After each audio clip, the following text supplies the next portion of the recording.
Hello, welcome to the beginning of the show where I am already fighting with my microphone stand. It's like, all right, I'm trying to stand more better, and it's like hard to do when my microphone continues to slip.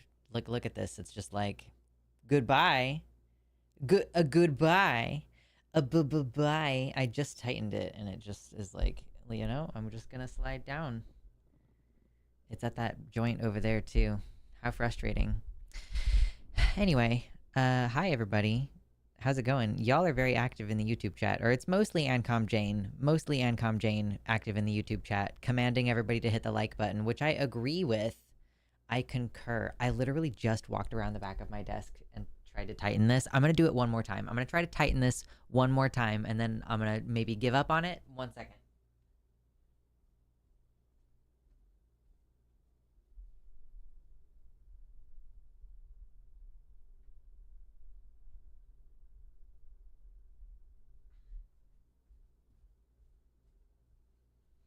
Okay. Well, it still wants to fall, but I don't know. I might have to just completely find a different place for it some other time. Anyway, hi everybody. Sapphic Hazard, we got Naomi, we've got Ancom Jane again. Hello. Systemic, hello. Dali, what's up? Odd Rock. Yeah, you guys are noticing that I just implemented the like rules or guidelines. It's a little bit of text that pops up. It should only do it like one time per account. So, it should basically just like never pop up for you again after today. But yeah, it's a one-time thing that pops up and just says like, here's the rules for engagement. It shows up both on the live chats and on the comments. So it will, I don't know. I have no idea what impact that's going to have on the community, but by be normal, I mean things like don't sexually harass me and don't be a weird troll and don't spew a bunch of weird shit about the pineal gland. Oh my gosh. This is worse than it has ever been somehow. I'm like tightening it and it's worse than it has ever been. Okay, cool. Hi, Mr. Baby. Since you're no longer... Oh, okay, he screams. Cat is no longer the stream goal. The stream goal today, again, is box. What is in the box? Would you like to find out what's in the box? Since he's not on it anymore, I might go ahead and... Hello, sir. Would you like to come here? Hello? Or are you just going to lay down over there? Is that what you're going to do? You're just going to lay on the floor? Okay. Sure, so he's doing his thing over there. Yeah, I mean, I'm so frustrated by this microphone situation. And y'all keep talking about like, ooh, you're so quiet on the microphone. And I think part of the reason why it appears that way... Ooh, actually, maybe that's way better. I think the reason why it appears that way is I might have like the distance wrong on like how much of the room the microphone will listen to. Anyway, this is a bunch of inside baseball that nobody cares about. Gonna have to prop up the mic arm with a water bottle or something. I think it just wants to be at a more upright angle.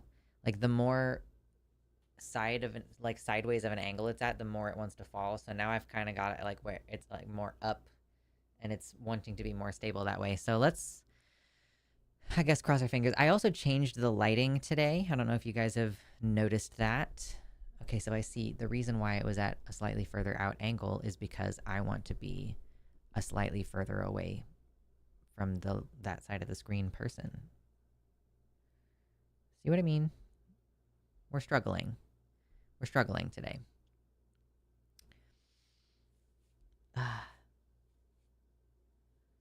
I'm ready to go with a cup of tea. Ooh, chocolate orange tea. I don't have tea today. Well, I guess technically I do have tea. What I have is kombucha. This is the kombucha that I made, which is very exciting. It's just nice to be like, okay, look, I made this.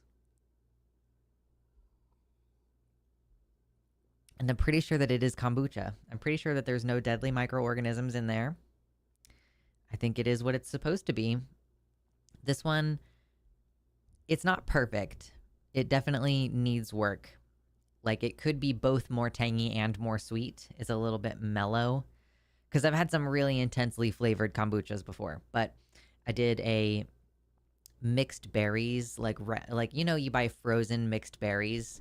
It was like that. Okay.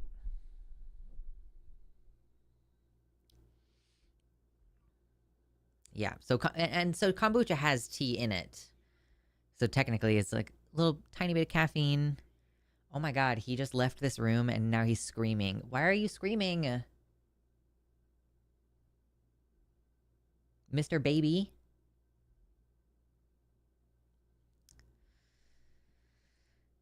I don't understand that child. Yeah, so no tea today. I got kombucha. I got my water. Yes, fizzy tea. Precisely. It's wonderful. It's delicious. I love it. Oh my gosh. What else is going on this week with everybody? There's 21 people in here and there are 21 likes, which is pretty impressive. And I bet that means that most of you have already hit the like button, but it never hurts to do it again. That is a ridiculous series of words that just came out of my mouth. Never had kombucha. Kombucha is, I mean, it's not for everybody. It's a fermented product. So if you've ever had like yogurt that wasn't vanilla flavored, or if you have yogurt that's not sweetened or hasn't had fruit added to it or something, like plain Greek yogurt, it's a little bit tangy, because it's a fermented product and tanginess is fermentation. Like that's like what the flavor profile of fermentation is. So kombucha has like a tanginess. And if you let kombucha go for long enough, it will turn into vinegar, basically, which is the same thing as like wine. Red wine vinegar, white wine vinegar. That is vinegar that is made from wine that has been let be exposed to oxygen, basically. And so the alcohol evaporates off and you're left with like a vinegar product. So there is a vinegary flavor profile to kombucha. It's not for everyone. And there's varying degrees of intensity. Like I've had kombucha that I don't like because it's not tangy enough. And there's all kinds of different flavors you can get of kombucha, so they're not gonna necessarily be the same from one to the next. This one is sort of a raspberry, blackberry, blueberry, strawberry flavor profile with that tanginess. And there's various levels of sweetness. Like this one is not quite sweet enough, I think. If it's possible for me to make it sweeter without also making it explode, that would be ideal. Oh man, I thought that the chat was just completely dead on the website, and it's because I did that thing where it just was like not scrolled down all the way. I was sitting here thinking I was talking to a void of nobody in the website chat. Hi Drea. Yes, if you hit the like button again, it cancels the like. That is not what I meant to say. It was just like one of those, you go on autopilot and you're just saying words. But no, it never hurts to double check, I think is what I was trying to say. It never hurts to double check that you've hit the like button. Man, the most intense kombucha I ever had was a strawberry one. Or no, excuse me, that's not right. A strawberry lemonade one, or maybe just a lemonade one. A berry lemonade, maybe. And it was like, it was so pucker. It was crazy.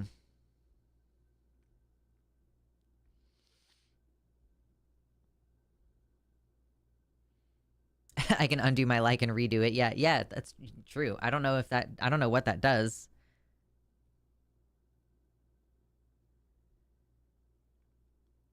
This reminds me of people who order iced tea with the assumption that it is sweet tea. Well, in many places in America, it is sweet tea. Like if you order iced tea, you actually have to specify you want unsweetened tea if you want unsweetened tea. Or at least that was the case when I was like growing up and going to restaurants and shit. Hi, kitty tick. And hello, baby. I don't do booch. It tastes weird to me. Totally. My partner is like, I'm so excited for you to make your booch, but please don't try to force me to drink it. And I'm like, cool. That sounds good. More kombucha for me. I have this idea that I want to start doing like daily probiotic. So it's like every day a little bit of kombucha or a little bit of yogurt or kimchi or something. I just feel like that's associated with positive health outcomes. And I like the products. So I don't see what harm it would do. The very first day I drank like a full serving of this booch, it did give me some tummy gurgles, but it hasn't done that since then. So I think I just needed to get used to this particular profile of gut flora microorganisms.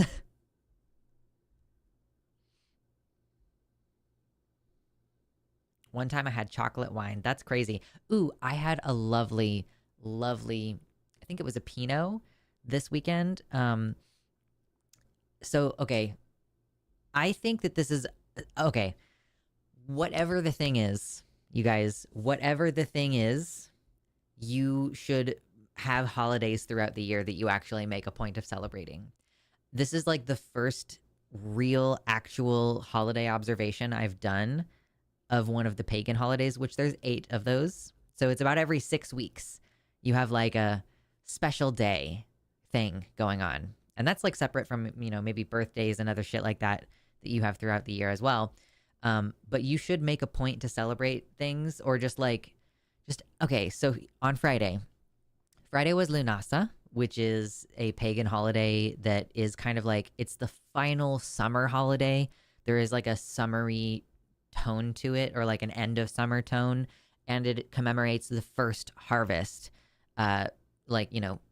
The rough time of year during which the grains become available for harvest. So, wheat, barley, corn are big, strong symbols of this holiday. So basically, and like because the pagan holidays, as I view them, are oriented around what's going on in nature outside right now, seasonality, and connection with the earth, like the types of things that I chose to do, are related to that. So Friday, I started my day by going to my community garden and I plucked some apples because there are a couple of apple trees there.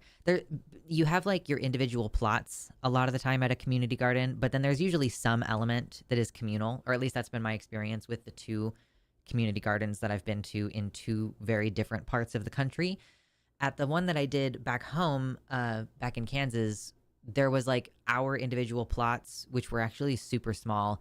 And then we had a couple of plots that were much larger that were like communal plots where a lot of plants had been donated and compost had been donated. So it was all like the communal area is where most of the bounty came from.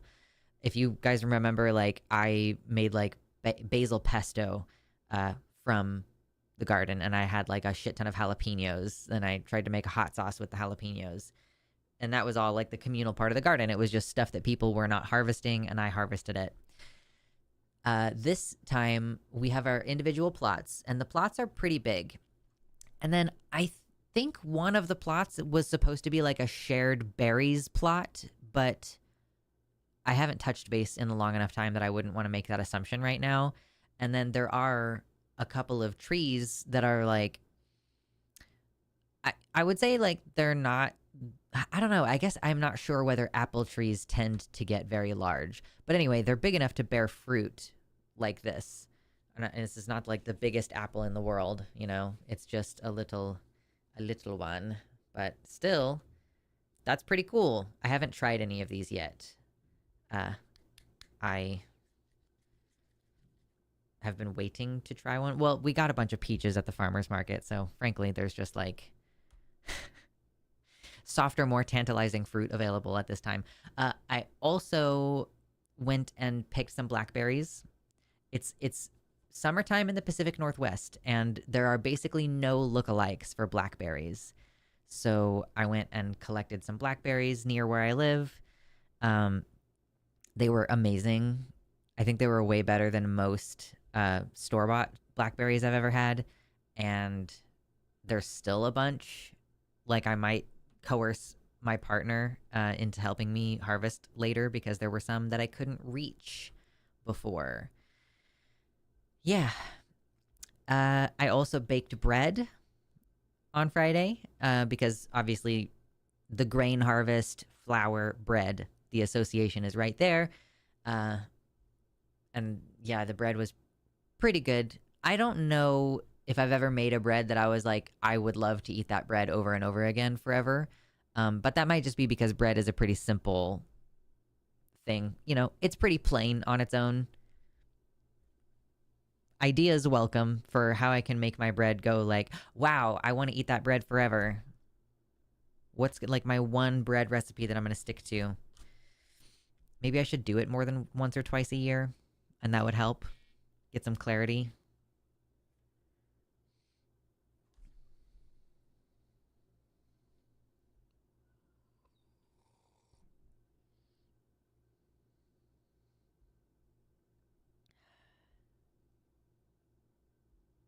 Did you make a specific kind of bread? Make sourdough IMO.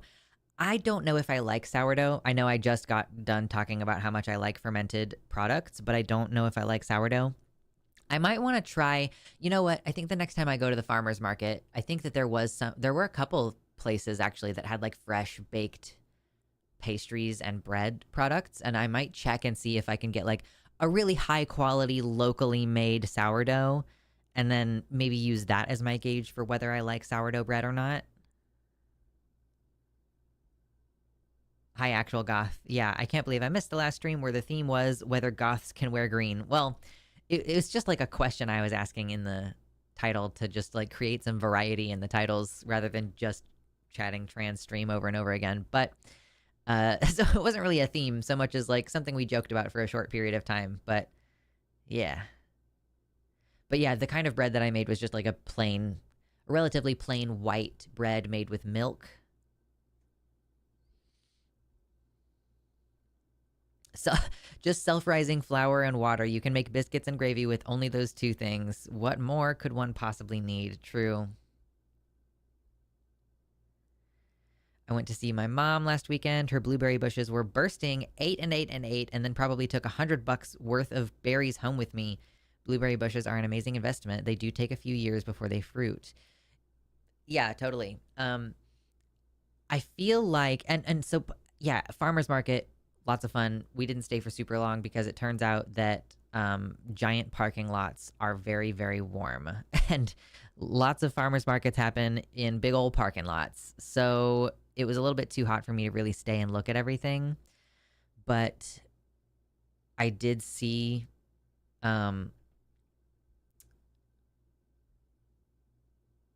shoot, what am I thinking of? No. I lost it. Oh yeah, there were lots and lots and lots of places that were selling berries. And I'm like, okay, I know that raspberries don't grow super wild here. So maybe I would buy raspberries, but just eat your fill of blackberries picked wild in the summertime, and then you'll be good on blackberries for the rest of the year. In fact, make some blackberry products that will last longer, like some jams and extracts and stuff. Like, okay, so I think I've had sourdough bread before. I just don't think I like it. Like, what I'm saying is I don't think I've had a good sourdough before. So I want to give it an honest try before concluding that I don't like it. Because at present, I think that the times that I've had sourdough, I've been like,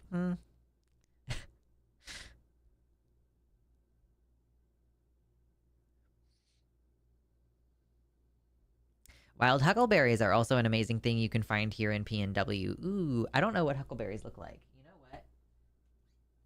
I have this convenient forager's guide for the Pacific Northwest. Huckleberries, what do they look like? So, and the even greater question, because I'm a beginner forager, like I'm a baby forager, so I'm sitting here wondering things like, can't, like, not only like can I identify something, but like, can I make sure that there isn't anything else that could possibly look like that? So part of my reason why I'm so confident in just picking blackberries anywhere is that, like, it's basically there is no such thing as a poisonous berry that looks like a blackberry. You know, you're either getting Himalayan blackberry or the native Pacific Northwest blackberry. That's the only two options for anything that looks like that. No, we definitely have huckleberries over here.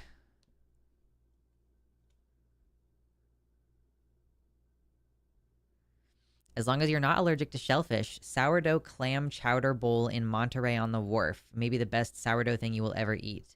How about rye bread? I can't remember if I've ever... I mean, so if I've had it on a sandwich that came with it, then I've eaten it, but I can't remember what it tastes like specifically. rye bread.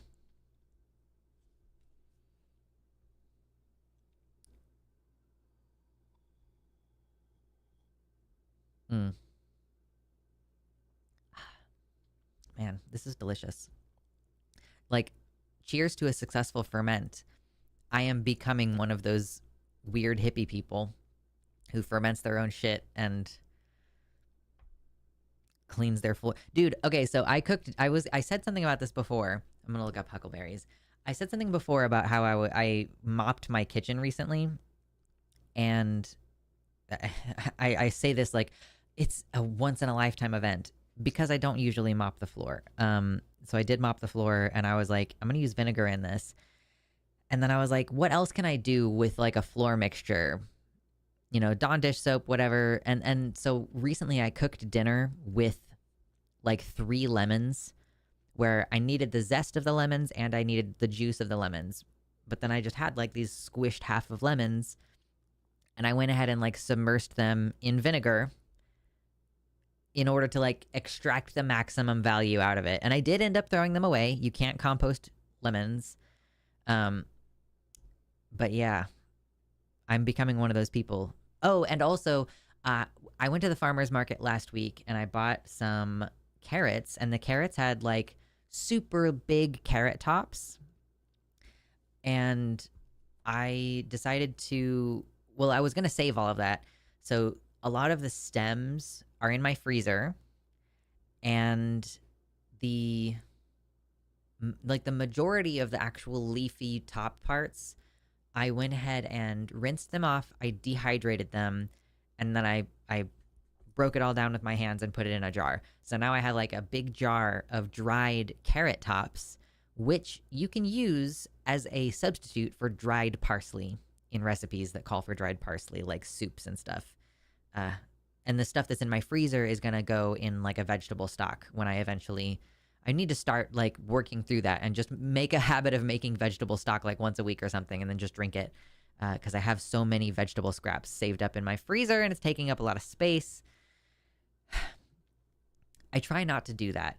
I try not to have things take up a huge amount of space and like, you know, oh, eventually I'll take that to the recycling or whatever, you know, eventually I'll do something with that. I guess the freezer is just kind of out of sight, out of mind, and makes it a little simpler. Okay, huckleberries.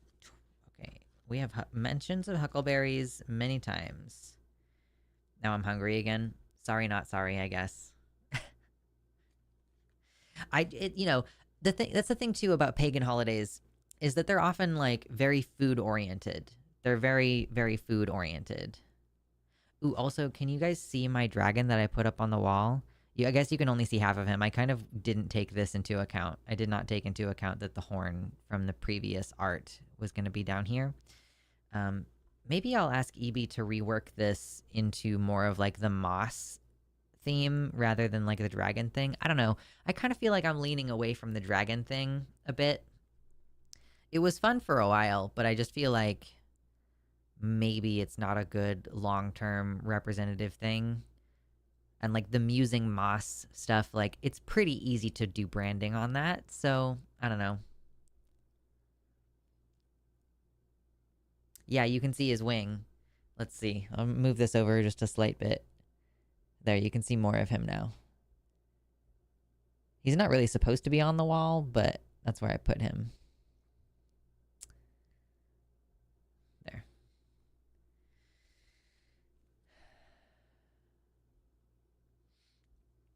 I want to learn to grow mushrooms for reasons. I mean, it's not super difficult to grow. Like, I mean, obviously, the white button mushrooms that you get at the store are grown commercially, so it's not super hard to get a hold of those, or like to start figuring out how to cultivate those. Portobellos, those little white button mushrooms are portobello mushrooms. They're just small. Like, they're just not developed yet. So, but I think the great thing about mushrooms is that they're so seasonal. And this is something that I guess, going to be leaning into now. I didn't really plan on it, but since I'm thinking more like, yeah, I would like to start giving my money to local businesses, and because I think that that is one of the best ways that we can protect our local economies as things become more and more unstable on a global scale, or even like at the scale of like within this country. And I just personally think that that is a great way to sort of bulwark ourselves against future collapse, especially if you're contributing to farms. You know, you're buying directly from a farm that's local, which means that they not only can stay afloat, but maybe even expand their business and sell more products in more places. And that is just going to be a huge benefit to us as things get more and more unstable. So I think that is something we should do. And consequently, you know, I might be spending more money, I think, if I keep doing this farmer's market thing. But you end up in this, like, I don't want to waste stuff too. And you're also in this, like, seasonality mode where you're like, okay, well, if I'm not buying from a company like Walmart that is sourcing tomatoes in the dead of winter from, like, greenhouses or some other kind of manufacturing level farming, if you're thinking more locally, then you're going to get things more seasonally. And that also includes like mushrooms. I found the page that says black huckleberry on it. That's what they look like, apparently. I'm learning new things today. Do we have any comments on the lighting? Does it actually look much different than usual? Because, like, I did change it recently. Like, actually, just before stream, I was kind of dicking around. And it zoomed all the way out. Okay. Yep.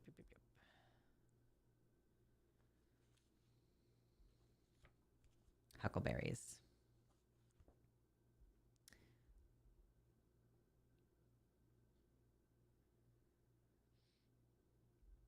Naomi says there's an app called Queer Everywhere, which shows you local businesses that are queer run or at least queer friendly. Ooh, I like that.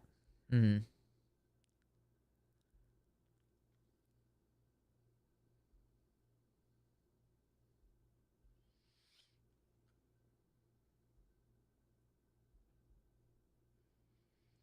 I didn't really notice the lighting until you said something had changed. Yeah, I tried not to have it be too dramatic of a change, but the main difference is I have, like, the overhead light is off.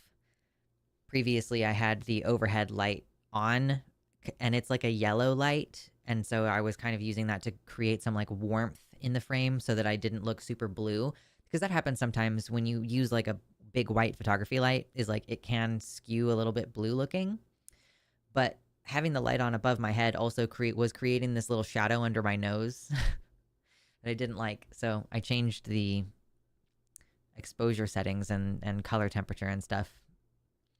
But now there's like one giant light right in my face instead of it being, you know, balanced. Should get some green lights. I mean, I have green lights. See? I have them. It's just that green in film language is typically associated with discomfort and unease, so I don't usually use it on the stream. And then also, it's already hard enough to see this stuff down here. Yeah, I need to have EB rework this. We need to try something else.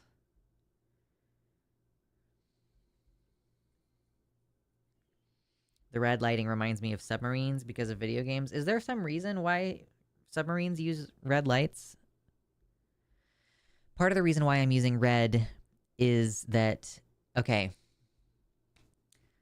I just want you to come to this conversation with an open mind, okay? I want you to reserve judgment for a moment, okay? I spent most of my day yesterday watching True Blood. If you don't remember, True Blood was an HBO show that was airing, I want to say like 15 years ago. It was a really long time ago. And it's based on a set of novels, I think. I don't really know very much about the novels, but it's like a vampire show. And it's like as if the vampires just decided to reveal their existence to the humans like 2 years ago. And that's when we enter the story. And it's a really corny show, and it's full of gratuitous sex. Like, it's clear, it's very much it's a show that has all of the bullshit people associate with HBO. Like, it's really gory at times and really uncomfortable at times and super sexualized, and there's cussing and it's graphic, and like, yeah, it's trash. It's absolute trash. And also another thing that's actually almost interesting about it is that um it kind of treats the way that people see vampires as like an analogy to gay people and like discrimination against queer people. Like, there's stigma associated with having sex with a vampire if you're a human. Interspecies relationships are considered taboo, and also marriages between vampires and humans are not legal. So yeah, there's like sexual stigma, and people are bigoted, like overtly bigoted. There's a slur. There's multiple slurs. So a fanger is a vampire, like, or vamp, I guess, is like vamp is like a softer slur, but it is still a little bit like a slur. And yeah, fanger is like close to the F slur. Obviously, I think is kind of what they were going for with that. And then if you're a person who has sex with vampires, you're a fang banger. And there's like a whole other thing going on too with like when humans consume vampire blood, they get really, really horny, and it's like it gets them really high, and then they have super intense withdrawals. It's crazy. It's genuinely an insane show. And I was just watching it because I was like, yeah, bro, I just want to be entertained for a little while. And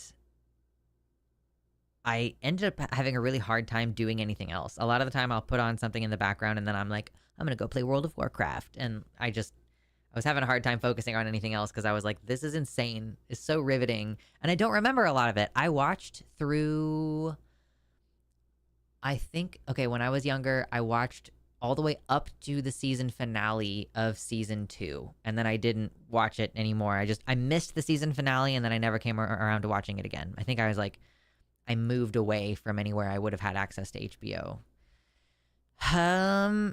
And so yeah, that's part of it. I'm like, oh yeah, didn't that show go on for like 7 or 8 seasons? So I'm like, yeah, let's go back and check it out. Sounds hot to me. Yeah, it's so overly sexualized. Like, everything is very sexualized in the show. The TV show that we're talking about is True Blood. Ryan Quanten, is that who is that? Let me look it up. I'll just Google it. Oh my god, no. Right, Ryan Quanten. Oh yeah, the brother who is the horniest man who has ever lived. Oh, he's Australian. Okay. Okay. Neat. Okay, come back, chat. I miss you. I accidentally minimized you.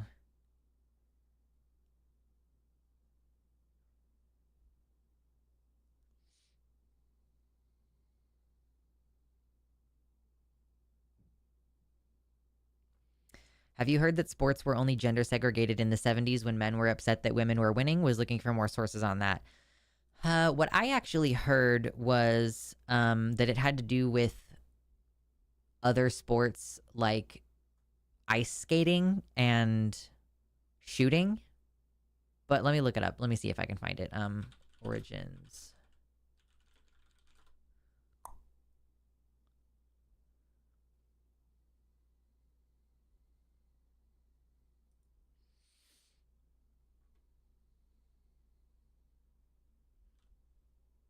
I'm reading. Sorry. I'm just not reading out loud to you right now until I decide that it's relevant.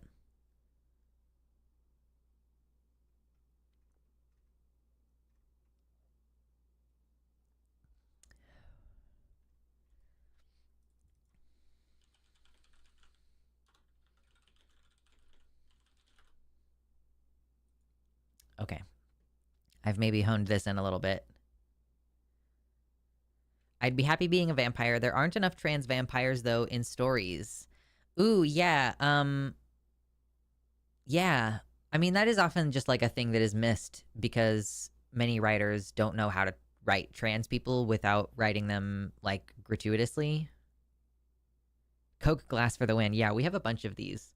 Um, my partner really likes Coca-Cola glasses, and so like because of their shape and because they're easy for him to get his giant hands in to wash, he is a he's got like really big upper body proportions. It's interesting. Uh, anyway, so we have a shit ton of these.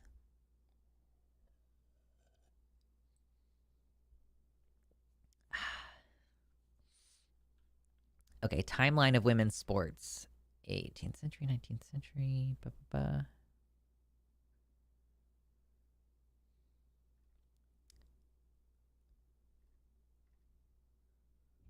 Is this just USA or is this?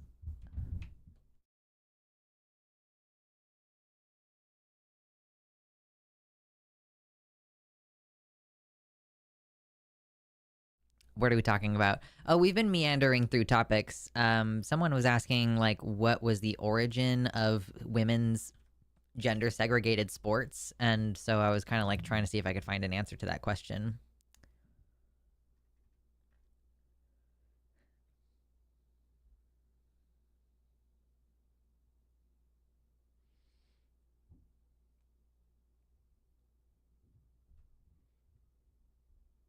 Almost time for me to run off. Oh no, that's okay. We're just chilling, you know. It's a just chillin' stream.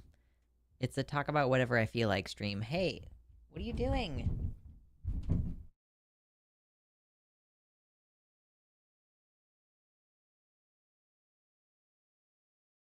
My cat being a weirdo.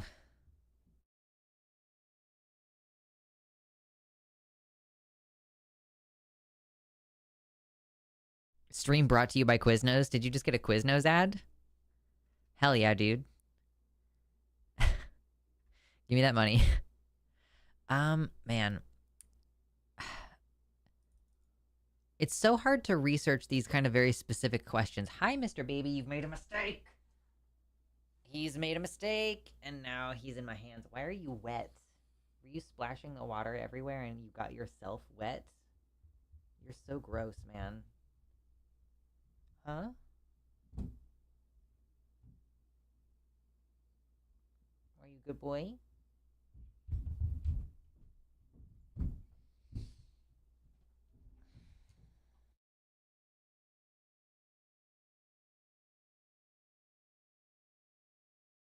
Yeah, you should be able to post links in the YouTube chat. Or sorry, not in the YouTube chat. Explicitly not the YouTube chat. I don't know why it will not let people post them in there. But yes, you can on the website chat. That's totally fine. Cute aggression directed at my cat. You be nice to him.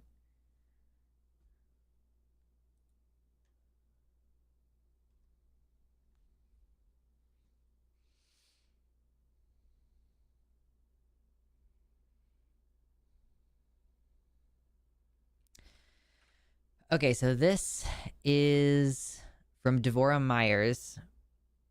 Speaking of the Beijing Olympics, let me maybe make this a little bit bigger. In 1902, a 20-year-old figure skater from England named Madge Syers showed up somewhere that no official from the International Skating Union expected her to be, center ice at the World Championships. So yes, figure skating championships. They had already been doing that for a while, but the formal world championship had been created in 1896, and the only entrants up to that point in 1902 had always been men. Madge and her husband, who was also a figure skater with whom she competed in pairs, realized that there was no explicit rule that prevented her from entering the event, which was to be held in London. So she just went ahead and entered. The field was quite small. She was an impressive skater. At the next ISU Congress, so the International Skating whatever, Uh, when the issue of women competing against men came up, members decided to make explicit what had previously only been implicit. Women were not allowed to compete at the World Championships. The reasoning was that the dress prevents the judges from seeing the feet. Second, that a judge might judge a girl to whom he was attached, and that it was difficult to compare men with women or women with men.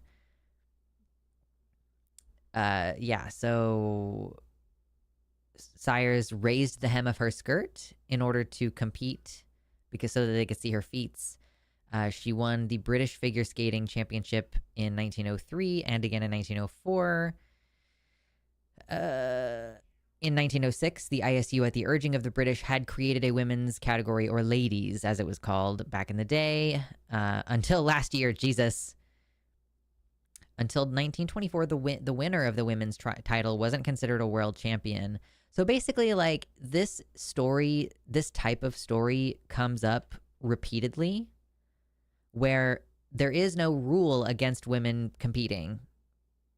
They just go ahead and compete. And then they say, no, you can't compete. Like, you're not allowed. And then a couple years later, a separate women's league is presented with, like, a little pat on the head. Like, oh, if you insist on competing, here's your little separate thing that we're going to barely even pay attention to and not acknowledge. So, like, the origins of women's sports are not even predicated on this idea that men are biologically superior, or at least that's not the stated reasoning. The stated reasoning is not, we need to protect women from men, and they will never be able to compete against men. Often, women join, they participate against men, they are competitive against men, and the men are just like, yeah, but we don't want to be competing against girls. It spoils all the fun. Like, the idea that I could be beaten by a girl, I refuse to even participate if that's the case. Except that I'm in charge and therefore I can rewrite the rules to say women are not allowed in the first place. Yeah, men are afraid of women. Yeah. Have y'all ever watched Kaz Rowe? I have watched Kaz Rowe. She is a historian, I think. I watched her video about, what was it? The Oracle of Delphi. I was, like, curious about the organ of Delphi, so I watched her video about it. And I learned that it's pronounced Delphi and not Delphi, which is what I thought for a long time.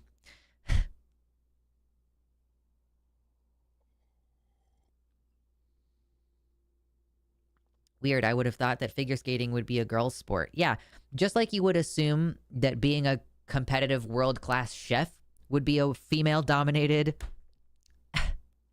field, but no, it's not. Just like you'd expect the world's most famous beer makers and breweries to be women, but they're not. Like, yeah. Yeah, literally, Safik says this is just a long-form way to say they didn't want women to win. Or like, specifically, they didn't want women to win in competitions against men. So basically, yeah, this has always been predicated on sexism and males' fragile egos and a way of upholding male supremacy over women. Which is why I advocate for abolishing women's sports. I think we should just completely get rid of gendered categories and, yeah, like, either have it be you compete against other people who are at your same level as far as, like, you know, if you have a similar time on this race, or if you want to do height and weight classes, like, whichever. I'm sure that each individual sport has its own parameters for making it fair, and so just do that instead of trying to completely fundamentally change or just completely fundamentally segregate people. It's just stupid. But here, I'll go ahead and link this to you in the YouTube chat, Flower Girl, since you were the one who was asking, and that's a source for you to check out. Yeah. Hi, Goblin. Welcome to the website. Ooh, yeah. Short little plug moment here. If you're on the YouTube page, you can hit the like button. It's quick, it's easy, it's free, and it immediately helps the show. And then if you want to come over to the website chat, that's the one that's on screen right now. This is not Twitch or anything. This is the website chat. And we have custom emojis here. If you want to donate, it's better to donate directly to my website, luxander.net/donate. Or you can get a subscription, which is like monthly, and it gives you a colored name. Like you can see Drea over here, it got the purple name. And yeah, you can also, for no cost, set up your pronouns so that when people hover over your name, they can see your pronouns. So the website chat is bumpin'. Later, Honker Jones.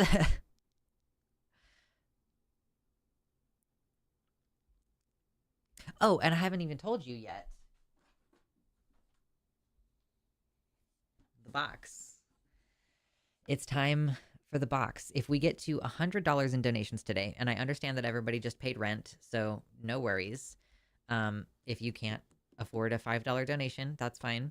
But website donations and subs, not super chats, will go toward opening the chest and seeing what's inside. And if we get to $100, we'll open it. It is not the same thing that was in there last time. So just be aware, if we don't open the box today, I might take out what is in there and put it back where it goes and then try something else next time. So a little FOMO, this might be your only opportunity to find out what's in here. I also can't remember if I have showed you this thing before already. There's a possibility, but you know what? There's always new people coming into the community, so... Drea, thank you for starting us off strong with a $25 donation. She says, speaking of donating, thank you. I really appreciate that. Hell yeah, getting us going. $25. Box. What's in there? We don't know. What's in the... Should I say chest instead of box to prevent you guys from having this like, what's in the box? Like the Brad Pitt reference. Should I say what's in the chest? Call it a treasure chest? Just a slight little... I guess the treasure chest thing still works with the dragon horde concept, right? It's like I could just stick with that. Treasure chest, dragon. Someone said earlier, like, yes, I agree that moss works really well, but dragon and moss works together really well too. Like, I guess. Can I be like a dragon who's like so big that I'm just covered in moss and I just don't move? Is that what it is? Then we can't make in a box jokes. Well, that's true. Let's see, what else has gone on with me recently? Like, yeah, Friday was a great day. We had the big, like, I just did Lunasa shit all day long. It felt really good. Oh, I got a wonderful wine and it was amazing. Yeah, bread for dinner. Bread with dinner.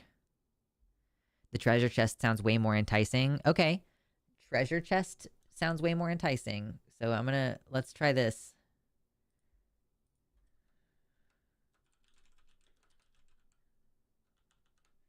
Treasure chest. It's like sideways over here anyway, so I don't even know if it makes a difference what the text is on there, but treasure chest. And unfortunately, the way that I have this set up now, it can't be in frame. There's no like pedestal over here for me to be like, look at the box. You can see the chest. Are we going to open it? Surprise.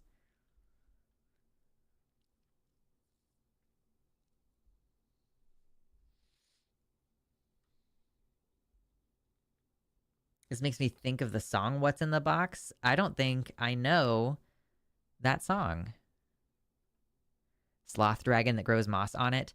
In some traditions, the like dragons, the older they get, like the less they need to eat, and like the more they slow down and the more they kind of become almost like a hill or a feature of the landscape because they just sleep for long periods of time.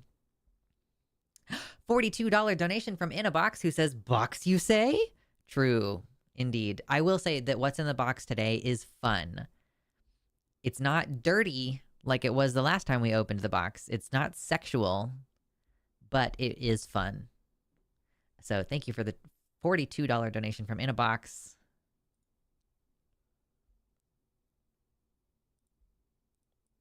That puts us at like 67.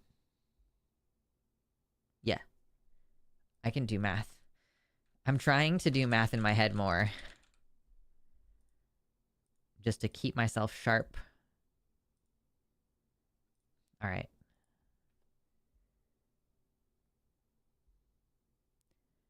Bread for dinner is the plan today. Just so happens there's some soup to be served as dipping sauce, but really the bread is the main course.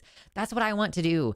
I want to have like an amazing home baked bread recipe, or like I want to know enough about baking bread to be able to riff and make bread that I'm just like, man, that bread is so fucking good. The problem though is that a lot of bread recipes that are like along those lines of like, OMG, that bread is so fucking good, is that they have like that really tough crust on the outside. And my partner has like some issues that can make it hard to chew stuff that's really, really chewy. And so I'm like, I don't want to bake bread that my partner basically cannot eat. So I was like, let me specifically look up like a soft bread recipe. Hence me making the soft white milk bread.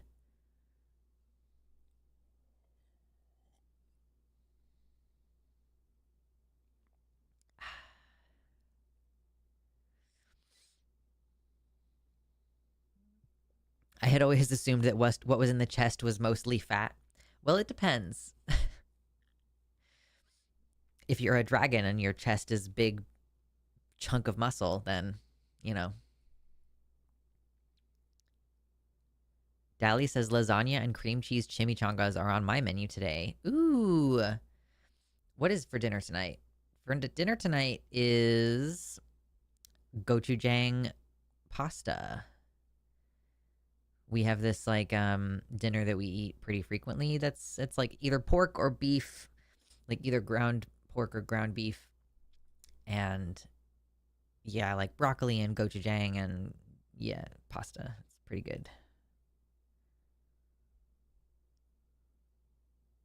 Professional bread is mostly done in steam ovens, and you can get nearly the same crust using a closed Dutch oven pot/pan. I thought that it was steam that made the outside crusty, because like in bread recipes for homemade bread, they say like if you want the bread to get extra steamy, you can put like a cast iron pan with water in it inside there, and that will like increase the steam and moisture inside there, and it like creates a harder crust that way. I don't understand how it works. I'm gonna be completely honest with you. I do not understand bread. I don't understand it. I understand some things about it. Like the more you work the dough, the more it will develop the glutinous proteins and the more chewy it will be. I understand that. I know that there is such a thing as a dough that is too wet and a dough that is too dry. I know that it needs yeast to rise if you want it to rise. And like this is we're reaching now. We're reaching for things that I know about bread. June says, I just took a cooking class this morning and we made a bunch of butter-based sauces, so I'm quite full. Oh, that sounds delicious.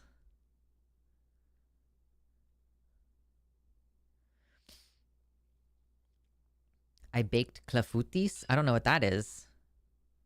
Now I want to know. Clafoutis. A rustic baked French dessert, traditionally made with black cherries, arranged in a buttered dish and covered with a thick custard-like batter. Essentially, a type of crustless tart. Oh, that sounds fucking good. Or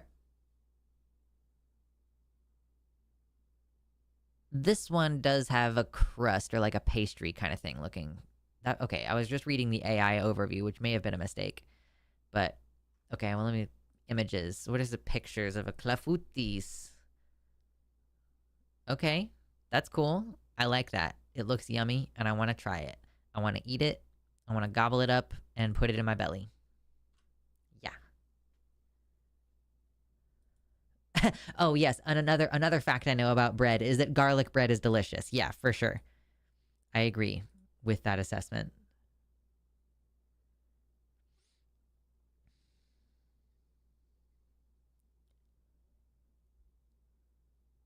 Okay, we have the What's in the Box song. I'm probably not going to be able to play it on account of copyright, probably. I just always try to be careful during the live streams. Live streams, it's different than videos.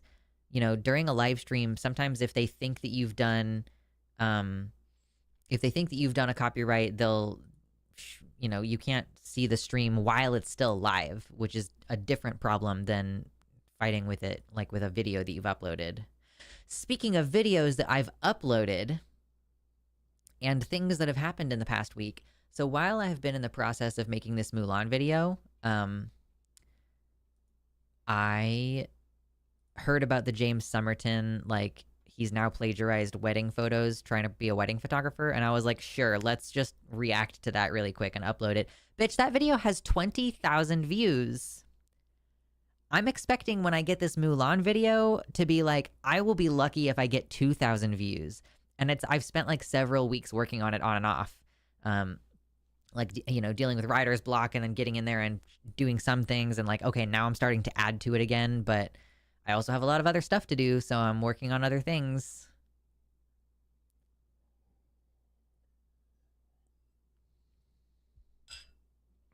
I would love to share the clafoutis I made so much. Like, too much.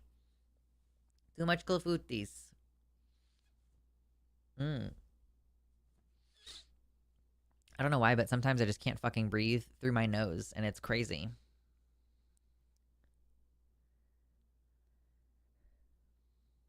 I tried coming up with some bread puns, but I couldn't rise to the occasion. I know. Covered and at a slightly lower temp than called for will give a chewy crust. I usually take the cover off for the last 5 minutes to crisp it up and give color to the crust, but it does get rather hard. Yeah, that's the opposite of what I want. Like, how can I keep this soft? Like, you know those dinner rolls that you can buy in the pack and they come in like a plastic bag? Sometimes they have like a cardboard, like a piece of thin cardboard underneath them to like keep them steady. And like you get the Hawaiian flavor ones, so they're like a slightly sweet bread, but they're the softest thing that ever existed. I need to be able to make that. People love the drama. It's their favorite thing. Totally. But like I'm cool with this. Like, I'm okay with this. If this is the balance that it takes, if I can, okay. Because actually, I feel like a lot of changes are about to occur. We just had an all hands meeting with the line. Like, if you guys know, I have Takis on Thursdays, that call-in show that we do. And I've recently gotten to be on other ones. Decoy Duck, I was just thinking about you. I was like, man, you know what? I haven't seen Decoy Duck in a little bit. It's like, welcome back. Thank you for the tier 2 sub. Just from the lurk, like, donation, run away. Like, okay, thank you.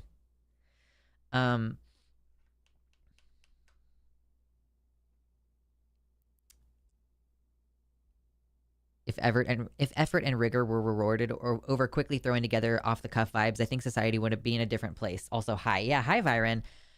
Yeah, totally. I'm okay with that though. Like, if I have to get involved in a little bit of drama, or like, let me start paying attention to other media creators, you know, like James Somerton, I think because he was a media analyst, or was plagiarizing and pretending to be a media analyst before, that me reacting to something he has done is still keeping it within the spirit of like, now we're talking about media and media analysis. So if every once in a while I have to go like, you know, Jesse Gender's take on this was so wrong or something, or Steve Shives needs to shut up about Star Wars Andor or something. I don't know. You know, like just something unnecessarily confrontational. I'm okay with that. Because, dude, I threw this video together and like, I'm gonna be really, really generous with how much time went into it. It was less than 2 hours, you know? I guess you could consider the time we spent talking about it on stream on Wednesday part of the prep time, because I did evolve my thoughts a little bit with you guys on stream, and then I made the video. But yeah, I'm okay with it. If I'm like, I work on a video essay that I really love for like 3 weeks, and then post it and it doesn't get a lot of attention, and then I less than an hour or like about an hour and a half's amount of work, and I get a video that gets 20K, and like I get like 200 subs in the span of 3 days. Cool, sure, nah, that's fine. Is the on-screen chat powered by Twitch? No, June. On-screen chat is my website chat. So if you go to my website, luxander.net/live, that's like the YouTube embed is there, and there's a chat on the side, and that is where the chat is from. Okay, that was a 10. Oh, you know what? I think that's Decoy Duck's recurring subscription. So I don't think Decoy Duck is even here. I think that's just a recurring subscription and it happened to happen during stream.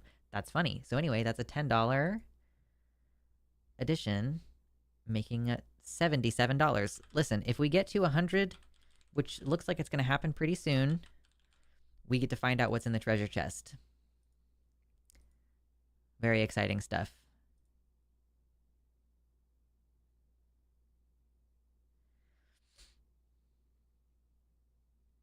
Transhuman Tia, what a cool name. Welcome. What I'm hoping for is to build an empire of just chatting trans stream supremacy. That's what I want. Yeah, no, I haven't seen Decoy Duck in forever, but he just has a $10 recurring sub every month, and I'm like, all right, cool, that's fine. Finally made it to a live stream. Hey! It probably is better for a personally representative channel to have a combination of low and high effort content. That's just healthy human stuff. Yeah. I just don't know if that's like algorithm friendly, you know? But okay. So speaking of the big all hands meeting we had for the line, I have Takis and everything, and I got to be on the Hang Up and I got to be on Skeptalk. But we are about to like explode with new stuff, and I'm gonna not go into detail about any of it because I don't think we've had like a formal announcement on a lot of these things. But with the line, we are about to go super hard with Patreon, like providing more stuff behind the scenes for Patreon, and also a bunch of new shows publicly. We're gonna try to get into some different markets that we're not in right now, which is crazy. And then also something that was brought up during the meeting that I guess I'd never really thought about, but they encourage us to take clips from our call-in shows and put them on our own channels. So I am not going to do that with this channel, and probably not even with any of my tertiary channels that presently exist. I think I'm probably going to get a new channel and just start posting clips there from the line. Like when I go on Takis or any of the other shows, I'm gonna probably just like in a very like throw shit at the wall kind of way, I'm just gonna start throwing those on another channel and be like, cool, fucking go. Thank you, Faulty Branches, who donated the $23 that we needed. Bread for the bread god. Thank you. That's very kind. Let me update this. Bam. We got to $100. Hell yeah. There we go. Look at that number go up. Brr. I'm so glad you're being involved over there. Yeah. And there's all kinds of shit that we discussed in the meeting that I'm very excited to be part of over there. So yeah, I think that is kind of another angle that I'm going to go at, where I'm just like reposting shit from the line where I've been on there, and then just like, if that channel gets monetized, then great. Cool. I'm just trying to like use that relationship to cross-pollinate. It's actually like a pretty big deal to be on the line. It's like a pretty big organization. I just haven't really been thinking about it as that big of a deal, but we do actually have a giant like platform. Okay, are you ready, Beanches? Ready to find out what's in the treasure chest? Again, if you've already seen this before, I'm sorry. I do not remember things.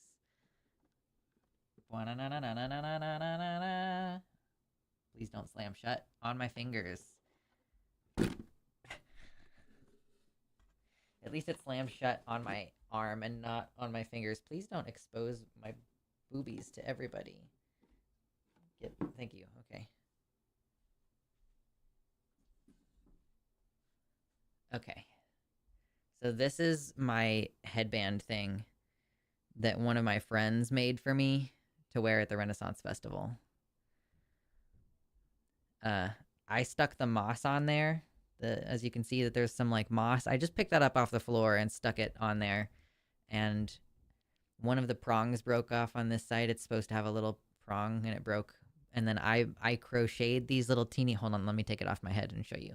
I crocheted these little tiny ivy leaves. Like just for scale. Like this is how big my hand is. So that was fun. Yeah, booby exposition.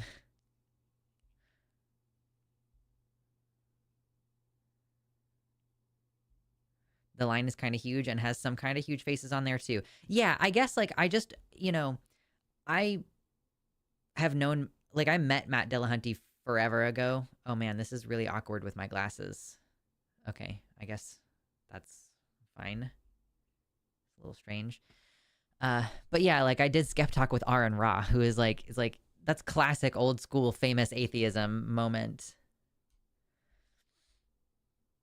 I like crocheting too. Nice. I'm not in the middle of any crochet projects right now. I feel like I should do something.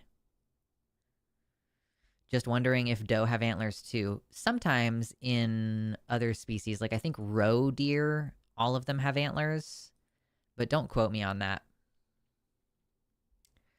Thank you. Yes, I do think they're cute.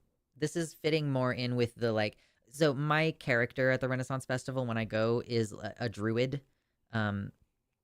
Like I carry, like, you can't really see them because my microphone's in the way, but these are like some foxtails, and like I put the foxtails on my belt, and this thing with the leaves on it. My shirt that I wear to the Renaissance Festival has a bunch of leaves all over it.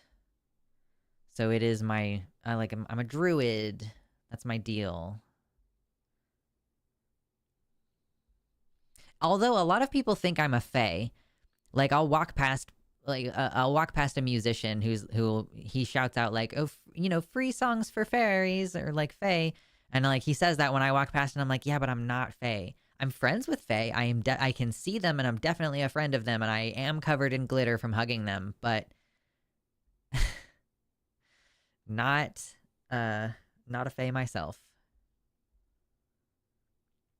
Transhuman Tia, welcome to the website. Reindeer all have antlers too. Nice. I remember when Aaron Ra was arguing with quote Dr. Kent Hovind, and he kept basically dead naming Aaron, so he would refer to him as his prisoner number. Oh, that's cold. That's cold. Sometimes I feel very fae. So, okay, I will say I am becoming a fae. Like, I am becoming a trickster being. Hit the like button if you agree. So, and I picked up the apple for a reason. So I grabbed like a handful of these apples off the tree the other day. And then I went to the store where I like to buy wine, because there's a person there who can recommend wine. If I'm like, this is the mood that I'm trying to set, I'm like, hey, can you help me find the wine? And she's always like, okay, here's like 5 different options that all fit the bill for what you were describing. And then I can pick my wine. And at the end of our interaction, I was like, hey, do you like apples? And she was like, yeah, I do. I like apples. And I just like pulled from the pocket of my basketball shorts. I was like, apple. Would you like this apple? It's from my community garden. And she was like, yeah, I would love that. And I was like, cool. So now I am becoming a trickster fae of some kind, I think. I'm just like, yeah, I'm just going to produce an apple. Also, I don't even think I told this story at the time. I recently took my car in to get the oil changed and to get a checkup on it and everything. And the person who owns it is a woman who, like the person who owns the shop that I went to is a woman who is into the witchy stuff. Like, she smudged while I was present, which is not to say that she was trying to get rid of me. Just in the course of our conversation, she was like, oh, you know what? I am bringing a lot of negativity to this topic, and I didn't even realize it, so I'm going to smudge to get rid of that energy. It was a very weird interaction. I loved it. It was great. Happy to know her. And, like, I plan on visiting her again sometime with some sprig of rosemary from my garden plot, and I'm going to, like, wrap it, or not, like, wrap it, but I'm going to, like, tie it together with string and like make it like a pretty little wall decoration for her to hang in her house. Because I want to be on those vibes of like, yeah, okay, so she likes this witchy shit. I like this witchy shit. And I'm going to just drop by and be like, this is for you.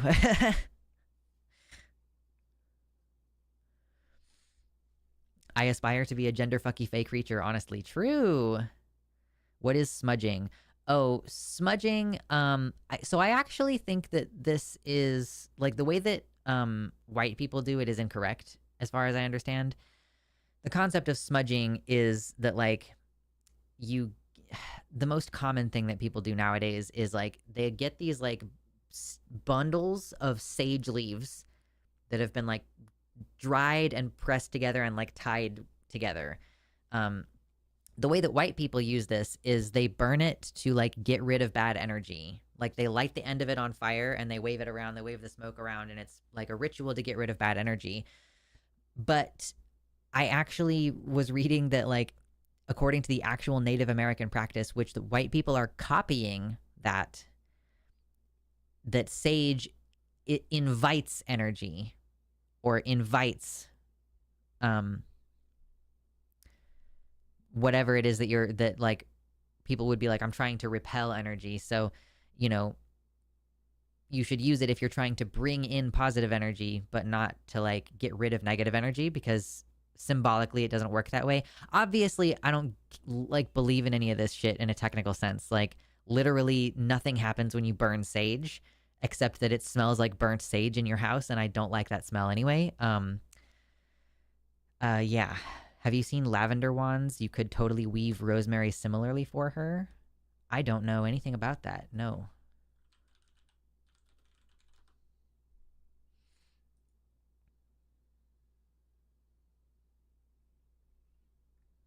Oh, that's interesting. I was going to do something a lot simpler than that. Dude, stop screaming. Hey.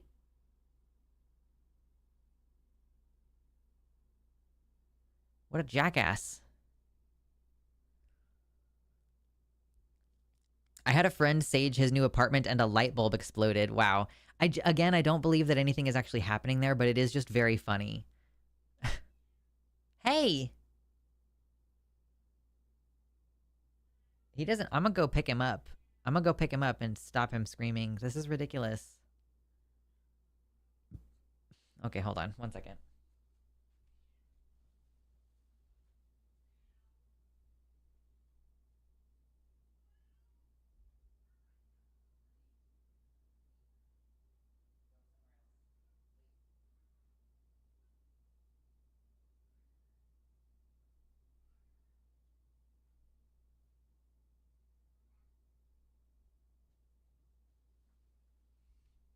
Okay, sorry about that. I put him in the living room on his spot. Like, he just needs to. I don't know. What he wants is to be on my bed, but for the most part, he's not allowed in my room. But the last couple of days, I've been a little bit lax about it. It's like he just wants to be in there all the time, but he can't.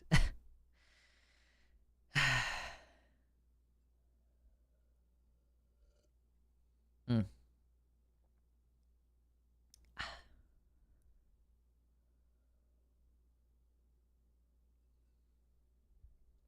Running out of water already.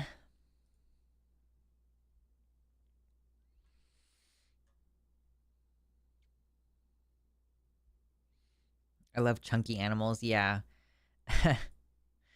When people come visit, they're like, look at that chonker. And I'm like, yeah.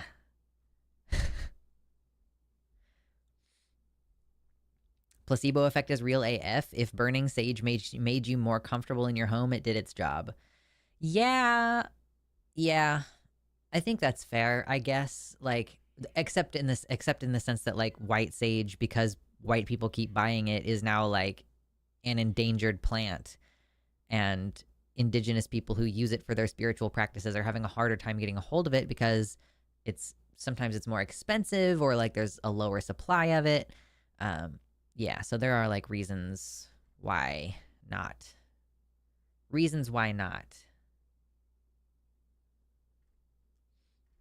But it's like, yeah, other than that, it doesn't hurt anything. Ooh.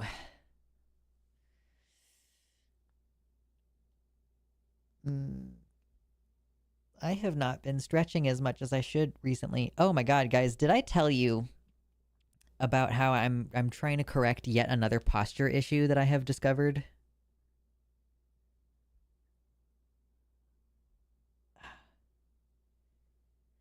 Like for a while I've been like I have a hump in my neck right here that I'm trying to fix by like trying to remember to like keep my head further back. But I think that just trying to fix that one problem, it like will be really hard to fix that one problem if you don't address the rest of the issue.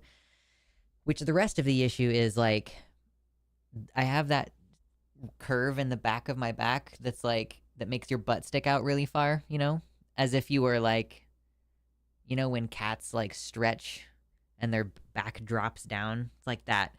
Um and like that is a problem with your hips actually and the way that your hips are tilted. And now that I've started working on that part of my posture and then like also thinking about my neck and my head, I've realized that like oh yeah, like your neck and your head are supposed to be like behind some of your body parts. You know? Like the way that you're supposed to stand, like the way that I often stand, you know, we're like, ugh. And then like, yeah, look at I'm just man, hair is in the way. Like, ugh. Like then you get your hips underneath you. And you're like, oh, yeah, my face is supposed to be like a little bit behind my chest or like level with my chest. It's very weird. I have that, but my spine is fused, so there's not much I can do about it. Ooh, yeah. Trying to fix it so far has not caused me any pain. So, and it's like, it requires you to use like your lower abdominal muscles and your butt muscles a little bit, but then also you have to stretch your hips. Standing up straight is a lost art these days. It is. And I'm like, I'm hoping that by just being more conscious of it, I'll be able to fix it instead of just having to basically accept that I have permanently like let my skeleton be fucked up, which might be the case. It might be something that I will have to continue to be conscious about for a long time before it stops being as pronounced of an issue. And then like I just want to like injure my lower back less often. You know, when I go to the community garden, I'm you know, you have to like dig or shovel and that requires like some amount of lower back stability, and I do think that might be part of why I so easily injure my low back is that I don't have the correct posture in my hips as well as lacking the certain like strength that you're supposed to have in order to stand that way. Uh, I have also found that holding my hips this way makes it a little bit less comfortable or even less possible for me to shift my weight left to right the same way. Like there's a like a slide way over into my hip that I do that it's like it in order to accomplish that I have to tilt my pelvis back where I'm like I'm trying to tilt my pelvis forward and so I can lean but just not nearly as far. It's weird. Software engineering ruined my posture. Only a nice chair and daily exercises have helped. Totally. I wish I had cat ears to wear. You could just make some. Well, I guess, Naomi, you're in between housing situations, so it would be hard to do that. But, I mean, I would recommend still, you know, you can get some, like, scrap cloth and then, like, glue it together or, like, sew it together. Get, like, a little pocket sewing kit. Even you can be in Yan. Also really important to get seats that are shaped properly for straight posture. I don't know what that means. Like, I actually find that a lot of chairs, which, I don't know, maybe I don't understand how you're supposed to sit. Like, when you sit down, are you supposed to have that posterior tilt where your back is, like, curved? And that's why so many chairs are like, this one has great lumbar support, you know? I'm not sure. Still trying to figure it out. Yeah, truly a tragedy. Everybody should have some cat ears. Does it shock you to know that I don't have cat ears? Like, is that a surprise or is that totally in character that I just don't have any?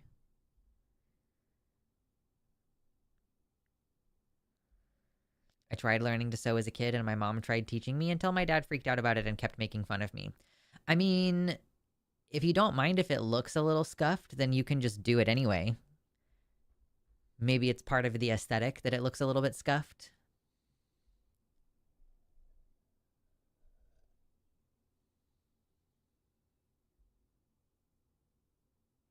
Because of my spinal fusion, I find 90% of my time I'm sitting up and away from the back of my chair. Yeah.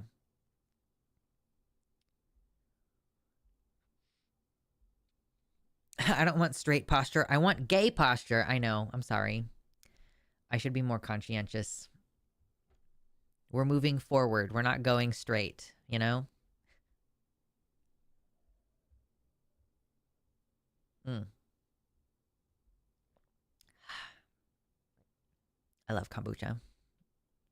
And having successfully made it myself, it's just like a little cherry on top. Dude, kombucha is expensive, so if you can get to a place where you're making it on your own, God, save me $4 every. I mean, obviously, like I don't buy it often. If I bought it as often as I wanted it, I would be spending like $15 a week on kombucha. So rather than that, from now on, it's free except what it costs to buy tea bags and sugar, which is not very much.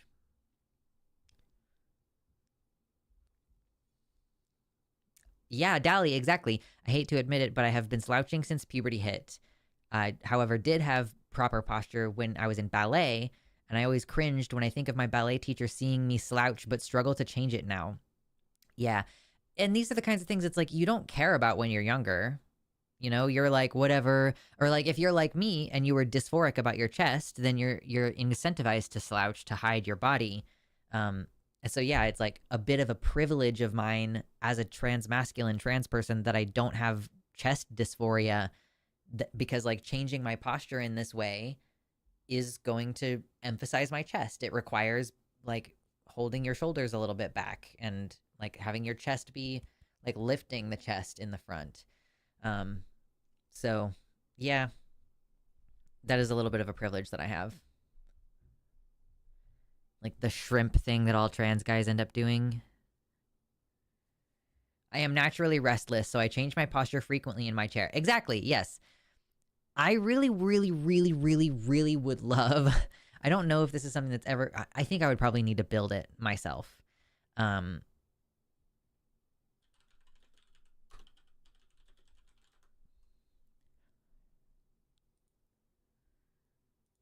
okay, come back, chat. I miss you. Thank you again to everybody who contributed to getting to our stream goal of today. I'm still accepting donations, and they will still help. They go directly to buying my groceries and stuff. I just don't have another box prepared with something else in the box.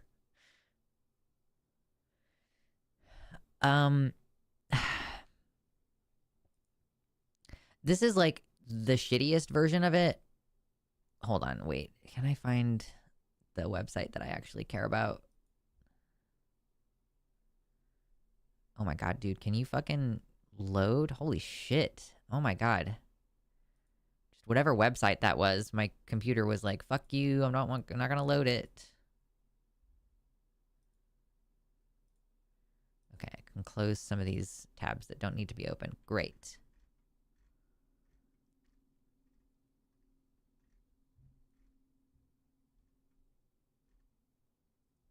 There's so many different versions of this thing now, so maybe it's something that's more accessible now than it would have been before. No, that's not. It's. I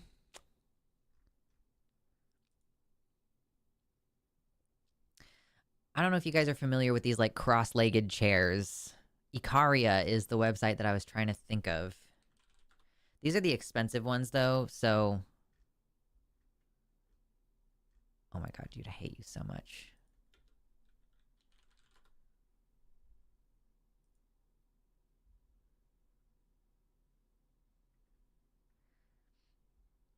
Okay, so this is the one that I've seen, and this is like an expensive chair, but it's like the office chair that allows you to sit cross-legged and put your feet underneath you, and like they're adjustable, whatever, blah blah blah. adjustable height. There's like a million billion different versions of this now that are cheaper and more accessible, but they're also like cheaper and they're more like a regular office chair. Some of them have backs, like sometimes they'll have a little back to it, like this guy. But this would be perfect for me because of how I sit.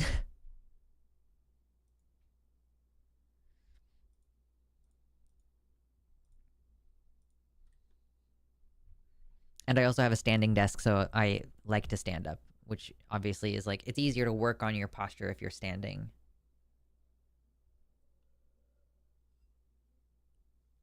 One of my chairs is designed for kneeling. Yeah, I think that my sister-in-law had one like that.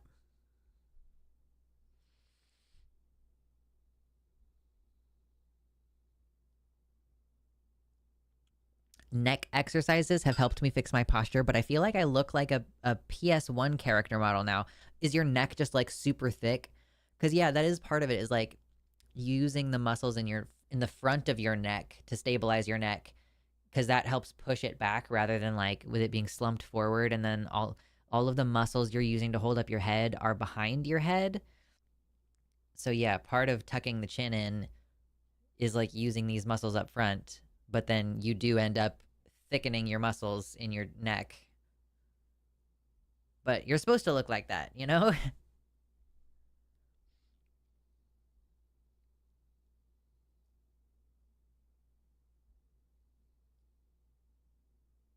One day I hope I'm rich enough to own a standing desk.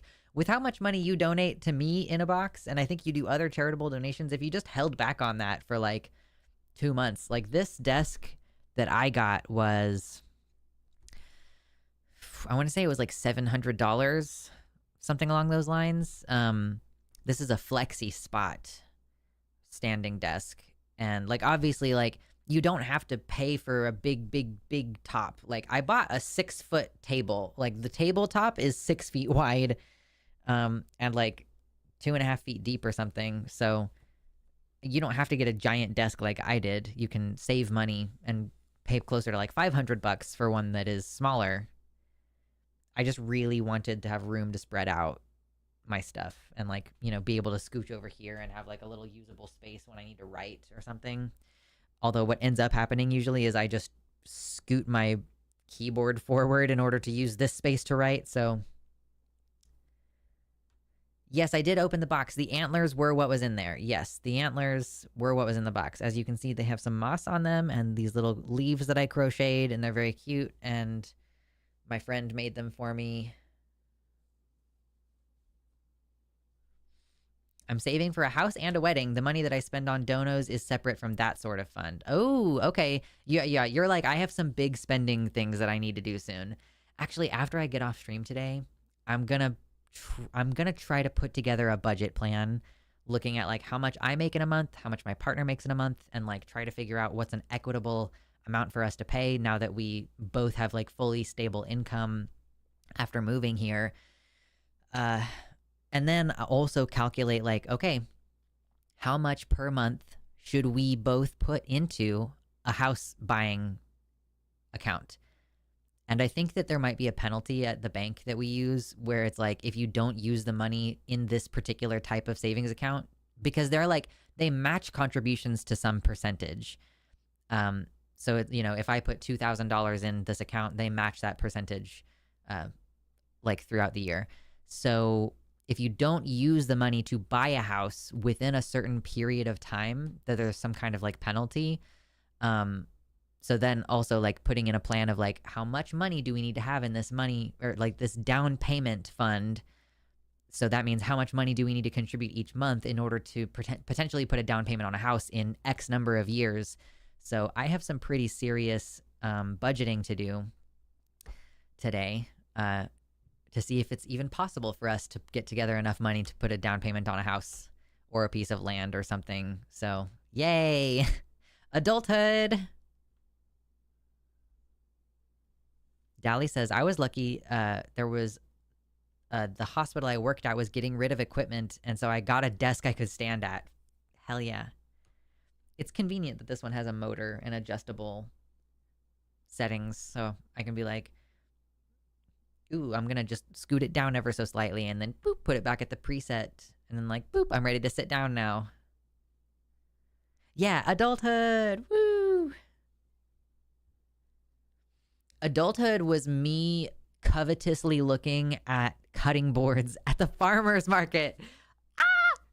I would have probably bought one too, except that he didn't have any that were big enough. I want a cutting board that's like a little bit absurd in how large it is. So yeah, that was like the one thing. I did buy some local honey at the farmer's market. It was like I bought that. We got some cold, refreshing drinks on the way out, and my partner got a basket of peaches. Delicious. Delicious peaches. I don't know if they're local. That's an interesting question. Like, are peaches grown in Willamette Valley? Like, are they local? Okay. Man, oh man. Fruit and vegetables are so delicious when they were grown up the road from where you live. Oh man, I just can't get over how delicious the peaches have been, how delicious the blackberries have been. Ugh. Peaches make for great tea. Ooh, what do you mean? Do you juice the peach and then blend and like make tea in it? Like what goes into making peach tea? I don't know. I'm fascinated though.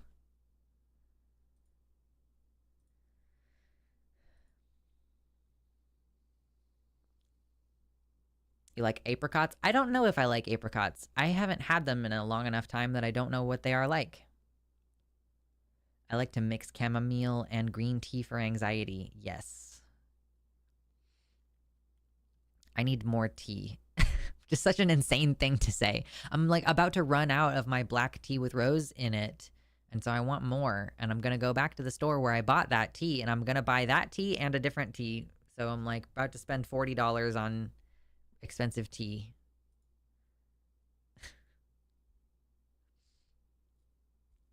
But the thing is then that it lasts for like months and months and months, you know. Like I can justify that by being like, well, listen, I'm going to have it for like months and months. You can juice almost any fruit pretty easily with a proper steamer.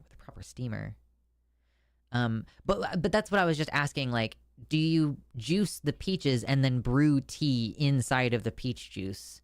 Because I don't know what peach tea is. Thank you, in a box. Oh my gosh. For 5 tier 1 gifted subscriptions, Trans Cat Girl, Kitty Tick, Lord Byron, Faulty Branches, and Nuvenal. Enjoy the mayo side. Yes. Thank you. It's like we already hit the stream goal. Y'all are just being generous on top of it now. Let's bump it up. What are we going to do if we hit the stream goal? Belly? Do we show off belly? I don't know. What do we do if we hit 200 today? What are some suggestions? I'm hit. Exactly. For now, it's going to say, wah! Like Waluigi. Or Wobbuffet. You can use almost any liquid to brew tea in. Okay. I guess I'm no longer some strange variety of Chipotle mayo. I feel like Chipotle mayo could be really good. Dude, I had the Chipotle crema that I do regularly when I make fish tacos.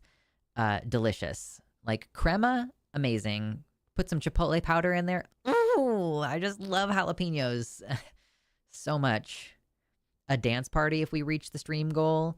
I mean, if you want to, I will debase myself by dancing. I do it a little bit before stream, too. The songs that I picked today were ones that I really enjoy listening to.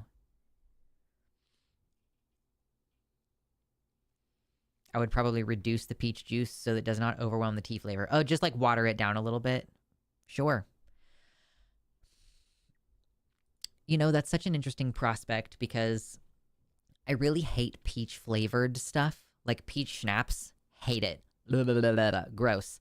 But I love peaches. Also, not the biggest fan of canned peaches, but fresh peaches got me fucked up. I could see that being delicious. Yeah, I walked away to make some dough and got a sub. Thank you to In a Box for the subs. Oh my god, don't fall. My knee just kind of I can't sit still and I can't stand still. And right now I'm standing in crane stance with one leg.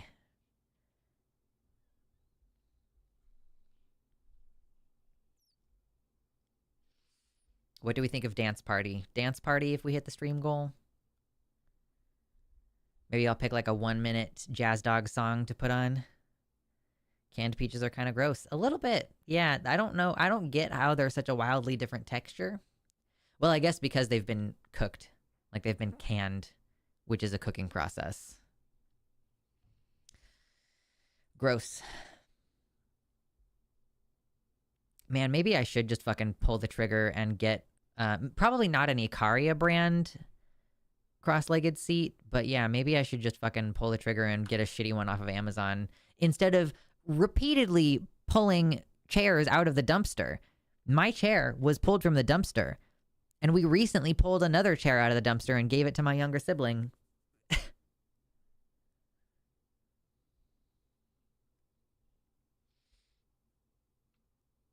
Canned pears on the right. Canned pears, by contrast, delicious. Delicious. I've been up since 6 a.m. Damn, do they kick you out that early in the morning? That's crazy. Oh my goodness. I'm gonna drink, oh man, that's too much kombucha for one day.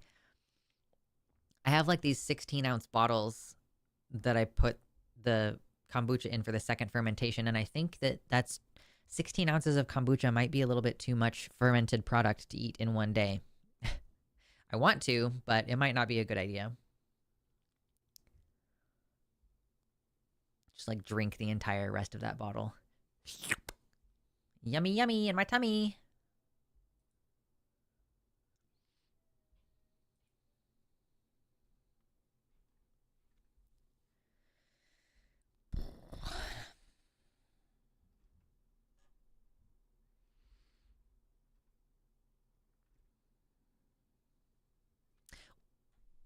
Excuse me. I want to ask your guys' opinion on something. What do you guys think of the idea of... So maybe you guys have been to conventions before. Maybe you haven't.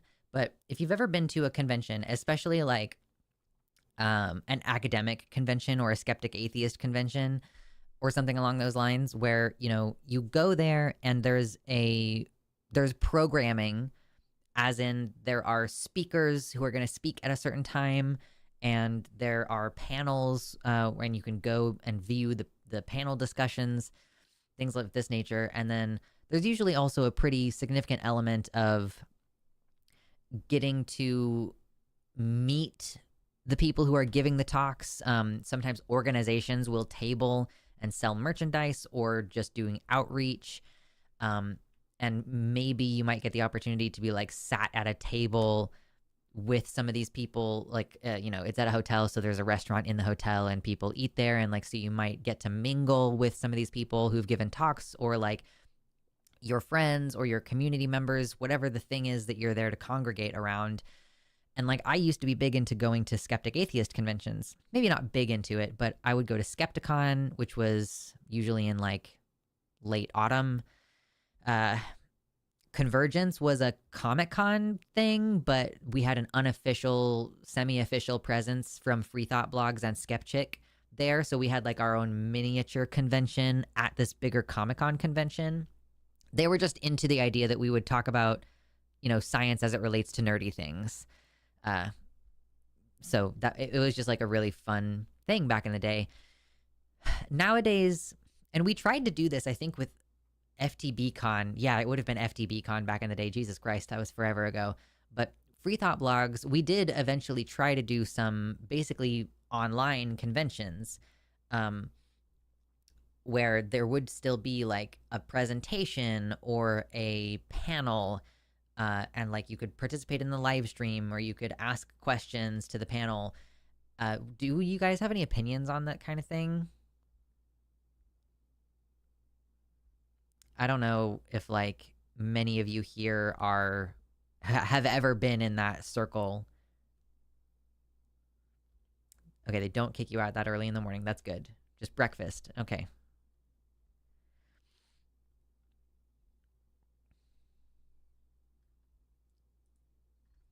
I guess maybe that's also something that might be news to people, though, is that, like, I used to go to skeptic atheist events, but also I spoke at them.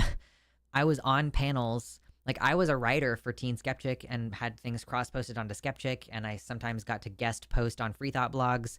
Like, that's how I got into the atheist community activism, was like being friends with people because I was a contributing blogger.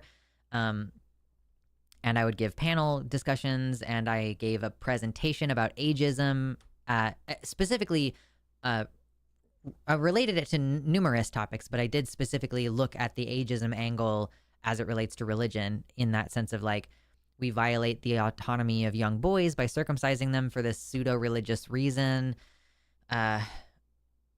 and young people are sometimes denied medical care because of their parents' religious beliefs and things like that. So it was really interesting to give that talk.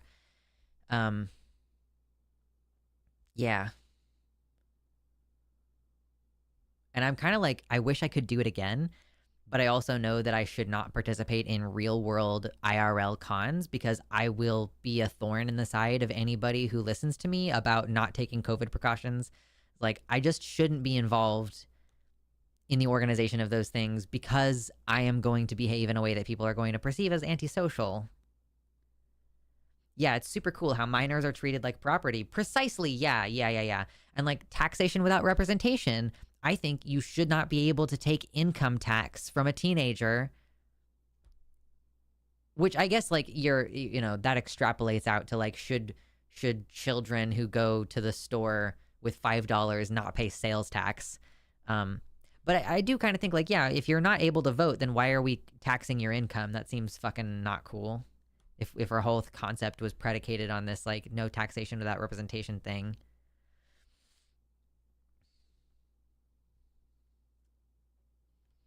I went to see Richard Dawkins in a debate once. I wouldn't do that sort of thing again. It's a bit cringe, and Dawkins is a twat.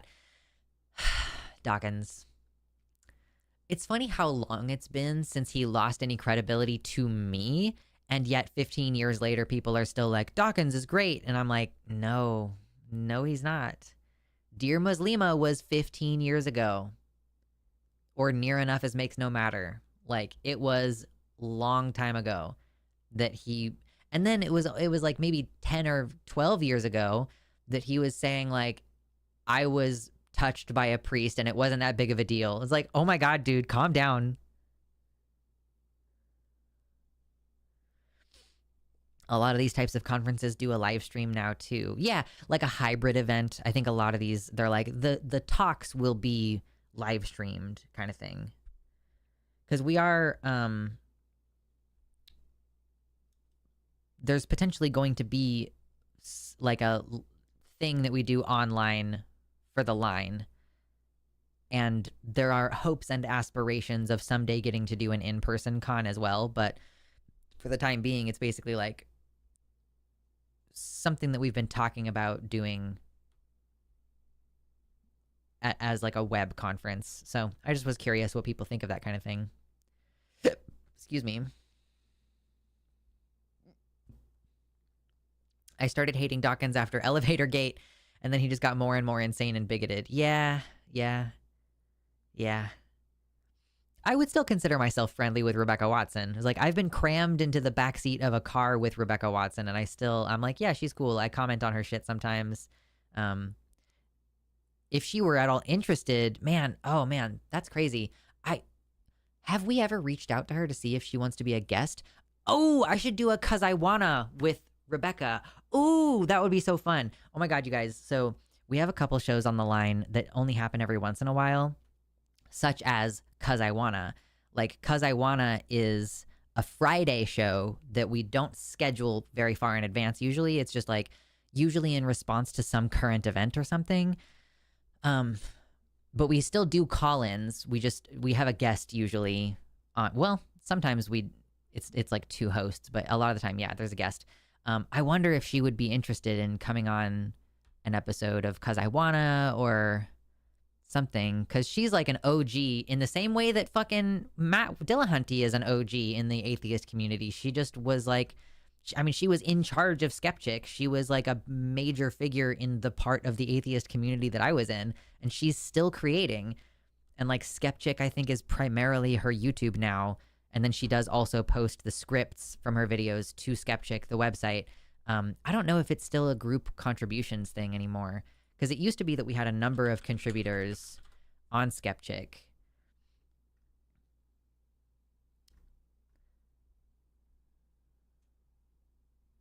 But it might just be like mostly Rebecca's thing now. Yeah, it looks like it's mostly Rebecca's thing now.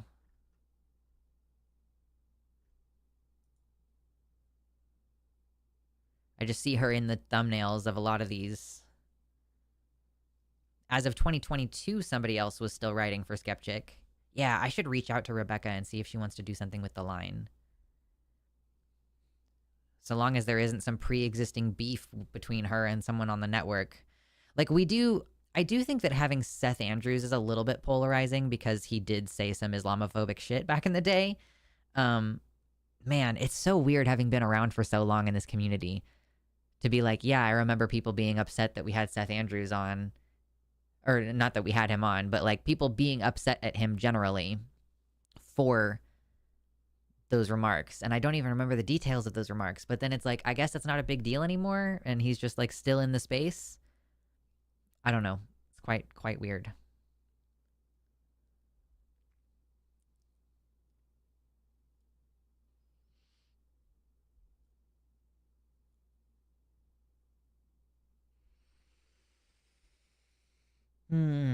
Oh man, can you believe it's August already? Oh my god. I've been here across the country for over 6 months. I hauled my entire life across the country, and it was like more than 6 months ago. I feel like I'm finally getting into my groove. Like I'm finally getting my shit together. I'm going to take on additional work at the line where possible, and I'm working on these video essays. And oh man, does that work? Yeah, that works. Cutie patootie. Now that I'm going to be posting the clips on a new channel, is like, man, I'm kind of launching a lot of stuff all at the same time, but it feels good to be like, I'm doing shit. I'm going to be 32 next month, rip. No, it's not rip. I'm going to be 32 next year. Soon you will be a native Oregonian. I don't think so. I don't think I'm ever going to be a native Oregonian. That would be a ridiculous thing to claim. I think even if I live here for 20 years, I'm going to be like, I don't think I can be considered a native. I could consider myself an Oregonian.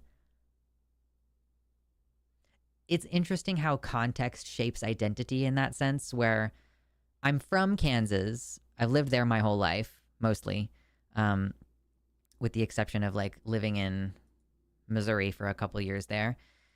But I am a Kansan in that I am from there.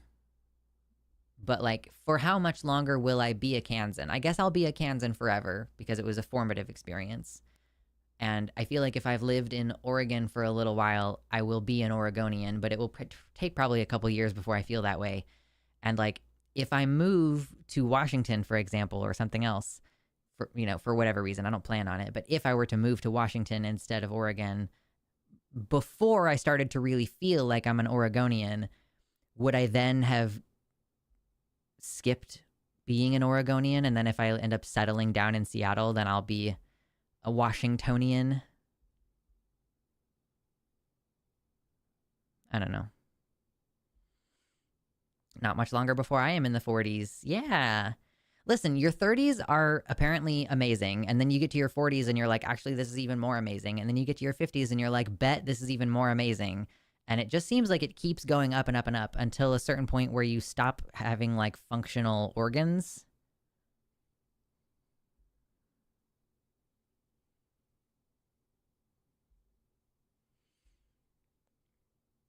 Yeah, the context of what is considered native, what's the cutoff point? Being born in one state, moving to another at the age of 18 months, And then your entire adult life having been in another state, what are you native to? It's like, if I would say like the one that you lived in from 18 months until 18 years old, probably. But, you know, it's flexible.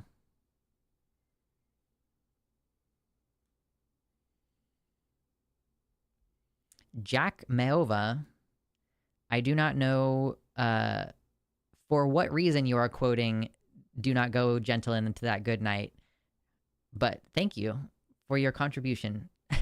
Dude, we're so close to 63 likes. I do wish that we could keep viewers today. I'm sorry that people are apparently bored by the subject matter. I'm just meandering my thoughts through, talking about all kinds of different stuff. And we have way more likes than we have viewers, which is silly, but fine. Just get it to 69 and I'll forgive you.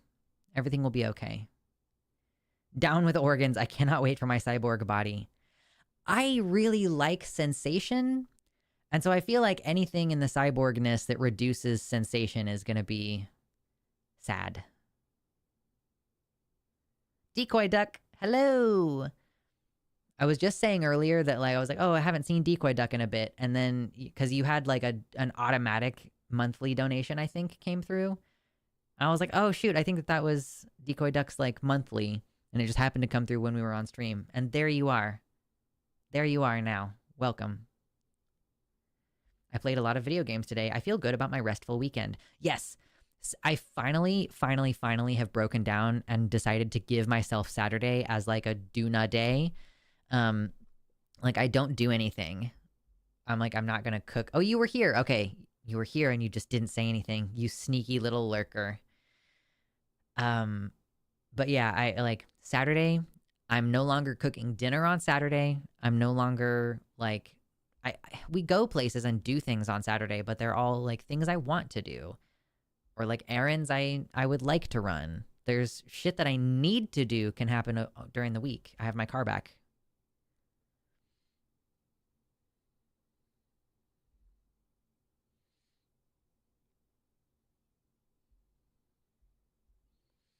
I think of your home state as the state you learned how to drive. It's when you find your first freedom as a teenager. Sure, I can see that. Like, yeah, like the first place that you started to really express your independence and you got to explore by yourself, maybe. I could see that.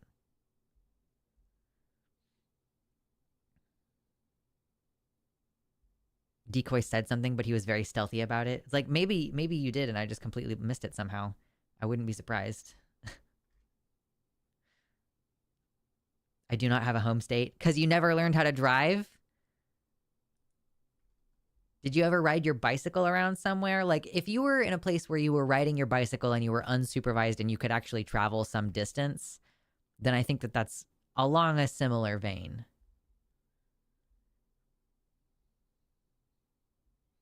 Oh no, Ben Jules has a sunburn on the back. And yeah, if I could fix this with cyborg skin, that would be great. Yeah. Just, you know, put on sunscreen or wear UPF protectant clothing. Okay, I need to complain about something really quick. Which is that, okay, in our attempt to recycle plastics, which I understand, so many clothes these days, I guess the problem was that we started making clothes out of plastic in the first place. You know, you can buy a brand new shirt that's not made out of recycled anything and it still is 40% polyester or 100% polyester. I overheat in these clothing and I do not like.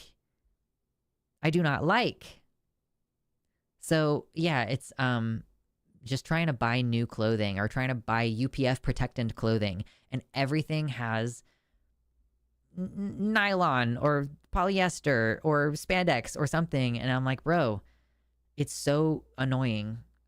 I bought like a couple years ago, back when I was not paying attention to these kinds of things, I just bought like 3 UPF protectant, very thin hoodies to wear running and walking. And it just, I'm like, oh, these are fucking 100% polyester. Now that I'm actually looking and paying attention. I do not like green polyester and ham. It's true.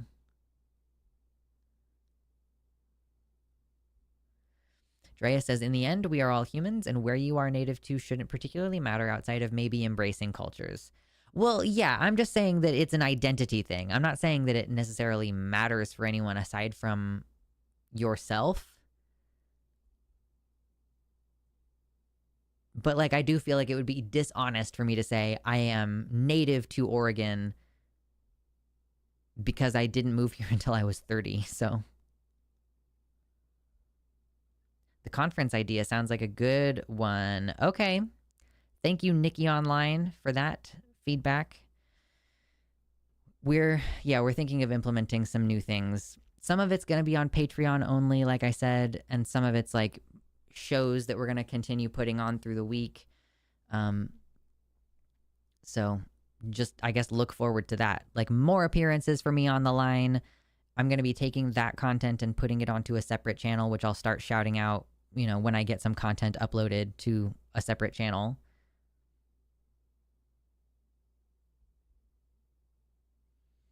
Would the cyborg body handle water, though? See, that's the question. Can you go swimming if you're a cyborg?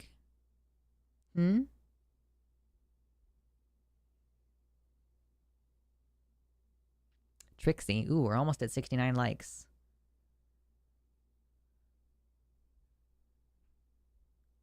Synthetic fabric also bothers me a bunch, but getting some sun shirts for kayaking made the difference.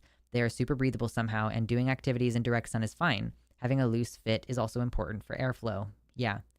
I'm about to start, after I do this big budget thing and figure out, like, how much money do I have every month? Because I have a list.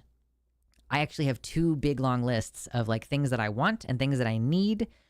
And I also want to be able to save up for, like, an occasional vacation, and I want to save money to put toward a house, and I need to buy new clothes.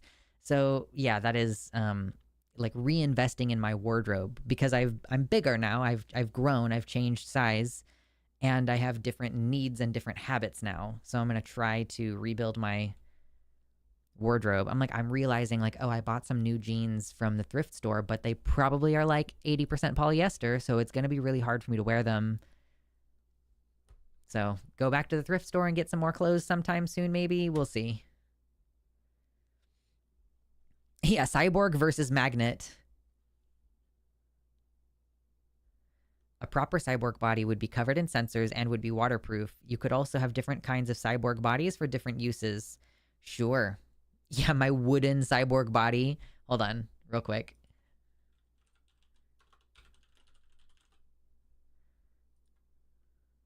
Just gonna become this. Regressive wooden bender. I'm sure the Leven's cyborg body will be particularly popular. True. Dude, Leven's is such a great brand. They really do make super high quality products. Okay, y'all, I need to go get some more water.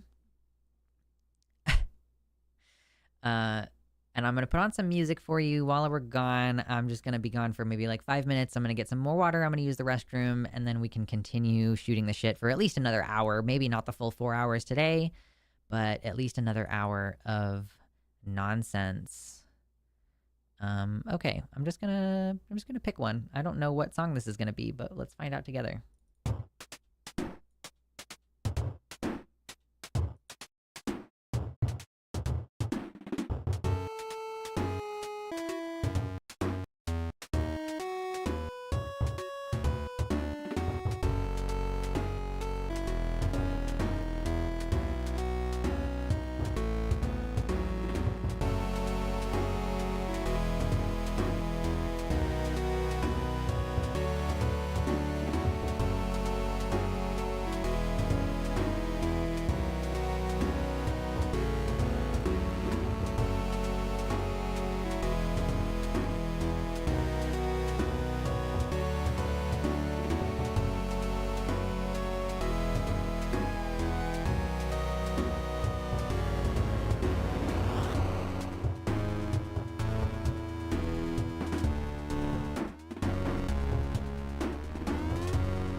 Okay.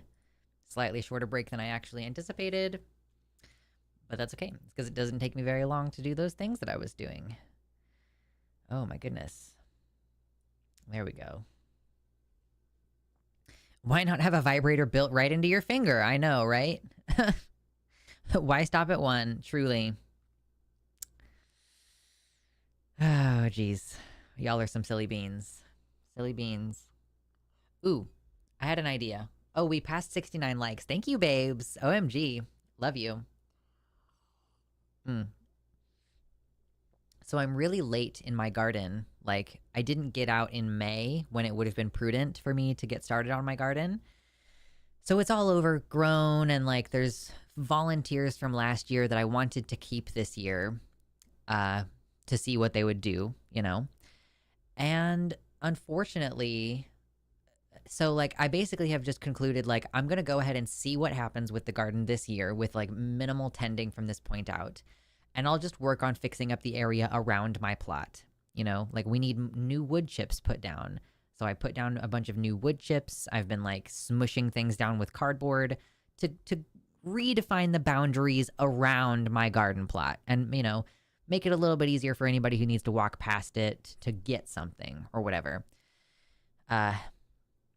So that's kind of what I was thinking. And then it occurred to me actually what I might be able to do with the garden, because stuff can be planted at different times of the year. And also, like, we don't freeze hard here, which means also that you can garden over the winter as well with things like garlic and stuff that like overwinters and then pops up in the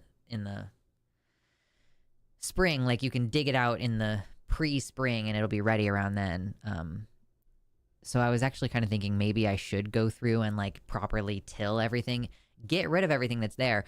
And part of why I'm thinking this now is that the one thing I was kind of excited about is while I was weeding earlier this year, I did get out like once to go weeding. I went and did that, and I discovered waxy red potatoes, which had mostly not sprouted yet. Like they hadn't sprouted their leafy parts yet. And I was like, oh, that's exciting. Like some potatoes from last year. We don't really eat waxy red potatoes. I really prefer Yukon Gold style potatoes. But yeah. So I replanted some of those potatoes and I was keeping an eye on them. And something happened this week. I don't know what it was. Something happened, and like a bunch, maybe even all of my potato plants had been like knocked over or like chewed through, and someone had clearly dragged a hose across my plot. And I was like, I don't know if that was intentional or like if them dragging that across would have done the damage that happened. We do know that there are moles in the garden right now. So, but I didn't see any like churning up underneath. So I don't know what happened, but the upper above ground part of my potato plants got like fucked up. So I'm leaning even more now toward like, oh, well, maybe I should just till this whole thing up. Yeah, like it is infuriating. Like the one thing I was excited about in my garden plot, like I don't know if somebody dragging and like scooching the rope or the hose across could have done that damage. And like, to be fair, my garden plot does look janky. It does look overgrown and fucked up, but I also have watered it recently, and it would be clear that it had recently been watered because it's been dry here. So I would hope that that wasn't the result of somebody negligently just screwing up my garden plot, or like not being able to tell that this is something that I'm trying to cultivate. So I might go in this week and just dig up all of the potatoes such as they are, and like gotta get rid of that because I don't actually want waxy red potatoes. It is good to have a small fence around your plot. Yeah, but like I'm renting it, you know? I don't know. It just doesn't feel like it would be feasible to put up a little fence, but maybe I could. Like some little cheap plastic thing, just better than nothing. Or I could weave a little like tiny stick, a tiny stick fence that's only like 6 inches tall, but is like just clearly defining the boundaries of it. That's an idea. So basically, I'm going to work on it and make it pretty. And also, maybe I will try to grow, like, is like spinach something you can plant late season? I'll figure it out. Animals can still get in through the plot holes. Well, that's the thing, is like in this instance, a tiny fence wouldn't even be about animals. It would be about like making sure people can tell. But if I till it up, people will also probably be able to tell that like this is a space that I'm using right now. But you can hardly blame people. They dragged the hose across my plot in order to water the apple trees. And I was like, okay, still rude, still kind of annoying, but at least I understand, you know, because it's the dry season and it hasn't rained in a bit. We're trying to make sure that the apple tree don't die. So you can get like 6 or 8 inch fences at Home Depot or Lowe's. Wattle fences are great for boundaries. Yeah, I think that that's what I was thinking of. Wattle fences. Because it's just like, you just weave sticks together. Yeah, totally, totally. I love wattle fences. They're so cute. But yeah, you could make a little one that's like 6 inches tall and it would not be difficult. I mean, it would be time consuming, but it would not be especially difficult.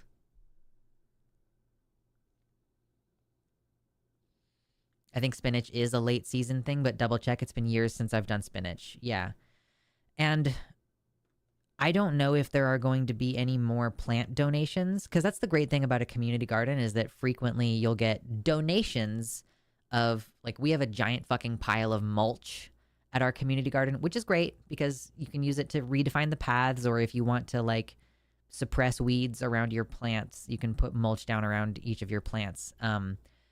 And we also have gotten donated plants. And so I'm curious if they're going to do another one of those. Like if there's going to be maybe some donated spinach that we can grow late in the season. Or if at this point, if I try to plant or grow anything, I'm going to have to buy my own seeds and seedlings. Obviously, that's money that I would rather not spend, but a wattle fence could also double as a trellis. That's true. That is super true. Like a loosely woven one could certainly be a nice little trellis. I love being a weird garden person. It's super nice. Hit the like button if you also enjoy touching grass. And I think that I've gotten my health to a place where I'm willing to try doing some hikes, like maybe some easy hikes. I definitely need to make sure I'm staying on top of doing my recumbent bike cardio, but I'm definitely like on my way to being some of the things that I want to be, which is cool. I want to be a person who is focused on sustainability and responsible and on top of my budget and responsible and on top of my health. And it's like things are working out. And again, I just need to say, just have to like reinforce that getting the fuck off social media has been a huge part of this mental shift for me. It's so much easier because the thing is, the time that you spend on social media, right? Not only are you spending that time sitting there on your phone and like physically, if you were to take a camera like and put it over here on the shelf and just stare at yourself, like, you know, you could even put it on fast forward mode. If you just imagine fast forwarding through the CCTV, observing your body, you're just sitting there, right? So not only are you just sitting there, but also it's toxic in your brain. You're worsening your mental state. You're imagining horrible things happening. And by imagining, I mean like you're reading about the horrible things and your brain is imagining it as if it's happening in real time, because it is. And you feel like shit, right? So if you get off of social media for any amount of time, if there's any exchange, if you even are like, okay, usually I get up and I spend an hour on my phone in the morning, even if you can cut that down by 10 minutes, that's 10 fewer minutes that you're spending thinking of horrible things, or rather, probably more accurately, experiencing the extremely addictive cycle of seeing cute, adorable, wholesome things contrasted with horrible things that are horrendous and everything. But also then you have 10 minutes of time. Like 10 minutes of time that you wouldn't have had otherwise. And suddenly you're like, oh, what should I do with this 10 minutes that I have? And then you start doing things. You're like, oh, what if I just did these dishes really quick? And then you're like, oh shit, my kitchen is clean. Isn't that legit? You're like, oh, I haven't mopped the kitchen in a while, and there's all these like cat paw prints from the cat litter tract in here. So let me like actually properly mop it. And then it's properly clean, and you're looking at it and you're like, damn, that's so fucking good. And then you're like, oh, you know what? I'm kind of like, it's getting late at night and I'm trying to get off my phone right before bed. So what can I do that's not on my phone before bed? And then you start working through Sudoku, or pulling out your calligraphy pen, or planning for tomorrow. Like, it's there's not really a good way for me to say this in the way that I want to, but like, it's like reclaiming your time in a way. In this way where like people say like, I'm reclaiming my time by staying up late because my job consumes so much of my time. And it's like, I'm reclaiming my time in the evening by neglecting my sleep a little bit, which is, you know, everybody does that a little bit every once in a while. But yeah, when you start to wean yourself off of social media, you start to realize like, oh, there's so many things I could be doing now that I have all this time. And you will find that you enjoy doing those things enough that 10 minutes becomes like 20 minutes. And you feel like I have less and less reason to stay glued to this phone or stay glued to the laptop or whatever, because there's things happening outside of that device that you're like, oh yeah, but I need to go check on my kombucha, or like, ooh, I need to go, I decided I was going to bake bread today. So I need to get that started because it's going to have to go prove for a few hours, you know?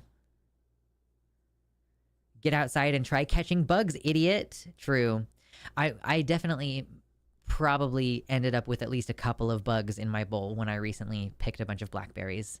I think there was at least one aphid in my bowl.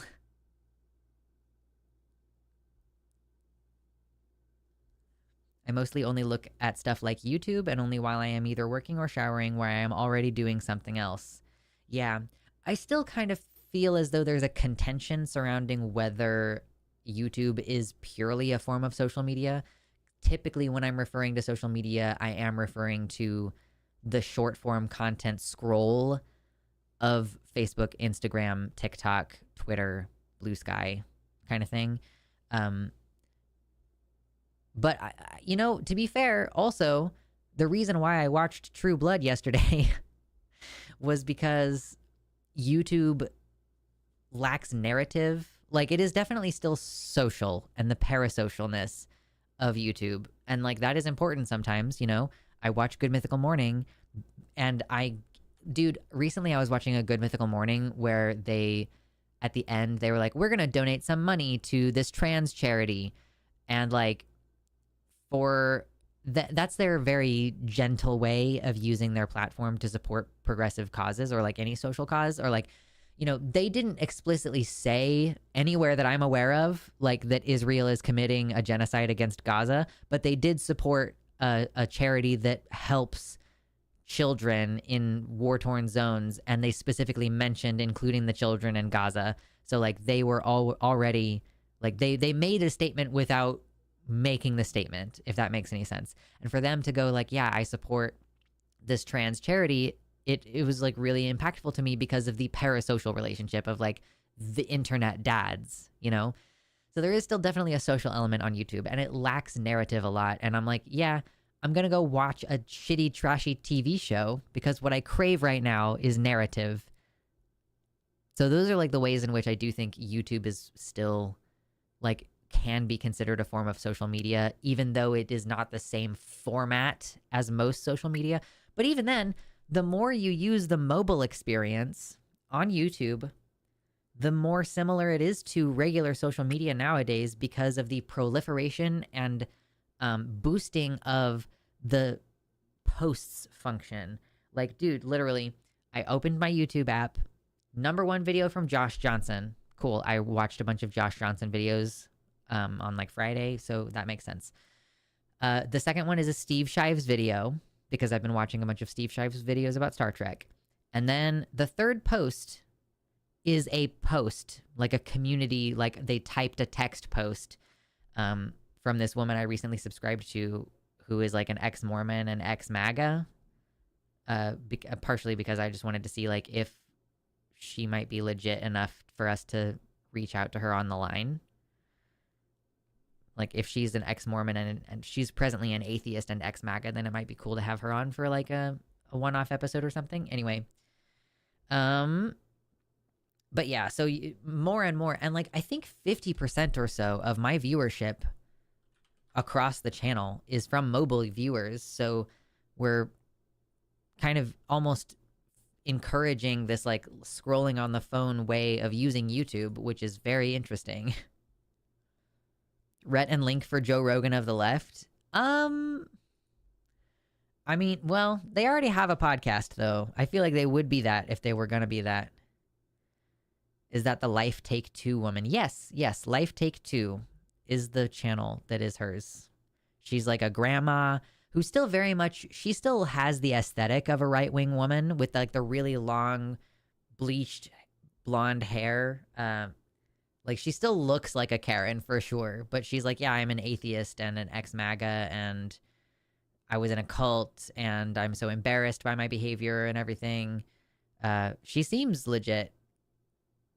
So she posts a ton of videos though. And I wonder, I haven't watched very many of them, so I kind of wonder if they're quite repetitive and she's just like posting frequently to get like slightly different reworded versions of the same basic story out.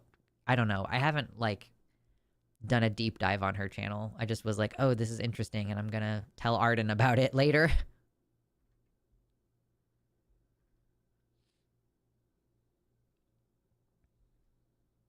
Yeah, she posted a video yesterday called Traditional Family is a Scam that currently has 16K views.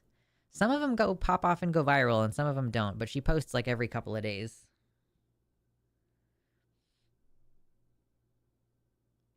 I get up earlier instead of stay up late in order to, quote, reclaim time. It's 5 a.m. for me, and sitting outside to read a book as the sun comes up with a nice cup of tea has made every day a bit nicer. Dude, yeah, actually, I've kind of considered that myself. I'm in the middle of this like changing as a person fundamentally mode, and I don't feel good in the mornings, but I want to be a morning person. And I've been thinking about, like what's the healthiest thing to do? And should I, for example, start winding down in the evening soon after sunset? In that way where like, our ancestors had limited lighting indoors. So, the ability to stay up all night because we have electrical lighting indoors is like a new thing that we probably haven't fully adapted to. So would it be better if around the time that the sun sets, and like maybe I make some exceptions for that during the winter because winter, like the days are going to be shorter here than they have ever been for me in my entire life. So maybe I'm not going to start winding down for bed at 4:30 in the afternoon or when the fuck ever sunset is. But maybe at least in the summer, like start winding down around sunset and then try to get up earlier in the morning and have it be more based on that natural cycle. And like I love the idea of getting up early in the morning and getting to go outside and have a cup of tea or a cup of coffee with that beautiful morning chill. That like the chill and you can feel the dew in the air. Like I love that time of the morning. It's great, but I just have such a hard time getting myself to wind down in the evening, which then leads to really difficult time waking up in the morning. I always think it's weird how politicized hair color is. Like, why does bleaching signal right wing while colors signal left wing? I mean, I think the very, very, very, very basic answer to that question is that the right wing has a tendency to try to position itself as normal and natural. Like they say being gay is unnatural. It's natural for a man to be dominant over his wife in their family dynamic, right? So that's big, big, big part of it, that they're like, we're normal. And also the whole Aryan thing, the whole like, you know, let's look like a very specific kind of image. A lot of her videos do actually go over the same stuff. Okay, cool. Yeah, I mean, make that money, bitch, I guess. um, but I've watched some videos recently about like,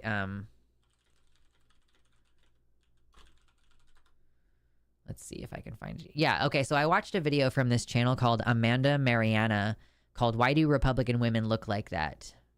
And I think that this is a great video covering that topic. Like specifically talking about the aesthetic of right-wing women. And yeah, I don't remember anything detailed about what she said, and I would not want to recap it anyway because the video is good and you should go watch it. It's only 30 minutes long. If you're curious, why do they look like that? This is why.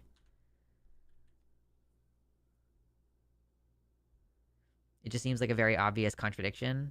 I don't see it being like a contradiction. Or you're just saying that like dyeing your hair, like they have a problem with dyeing your hair fancy colors, but they don't have a problem with people dyeing their hair platinum blonde.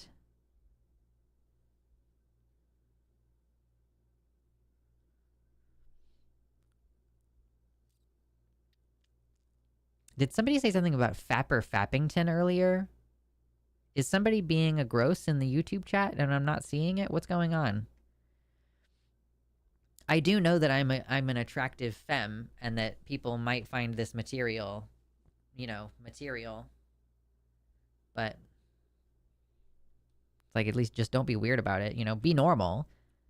You can objectify me on your own time, but like be normal in chat, right?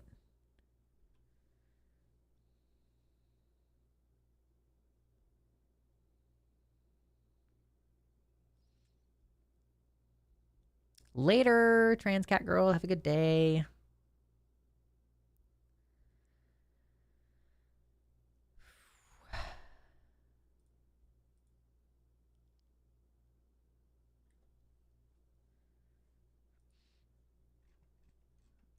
I finally got over my writer's block for my Mulan video. I don't know if I talked about that on last time or not, but I am excited to have kind of gotten over that hump. And I reworked some things earlier in the script, and I added some things in the places where it made sense for them to go. So like the first 2 parts of the script are pretty much done. And then I'm working on like the 3rd part, which I guess I'm kind of lumping a couple of things together in the 3rd part, but you know, it's fine.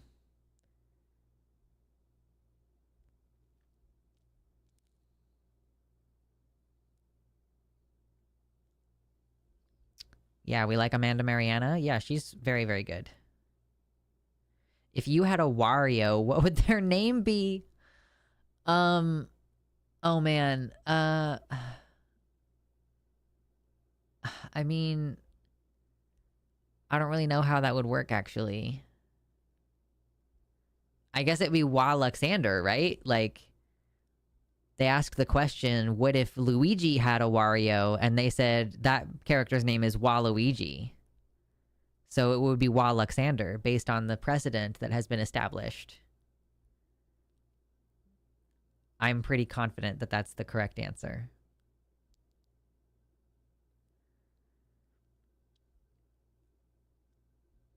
Wario is non-binary goals. I suppose. I could see that for some people. What gender would it be? I mean, it doesn't seem like there's a gender bend facet of being a Wa. You know, Wario is still a man.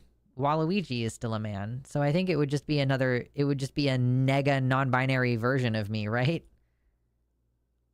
I think that's how that works. Oh my goodness.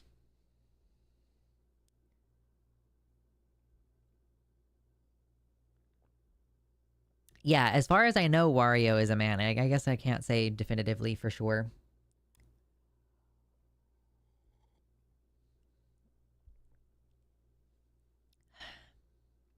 Bro, this is maybe going to be an unpopular opinion, but in the same way that you're not supposed to bring your pet into Walmart, I think that you should not bring your pet to the farmer's market. Like, I'm here to shop. I'm here to shop for food. Just because we outside does not mean that you should have your dog with you. Especially with people who's like their dogs bark at other dogs. Right? Like, I get it. Dogs are stupid.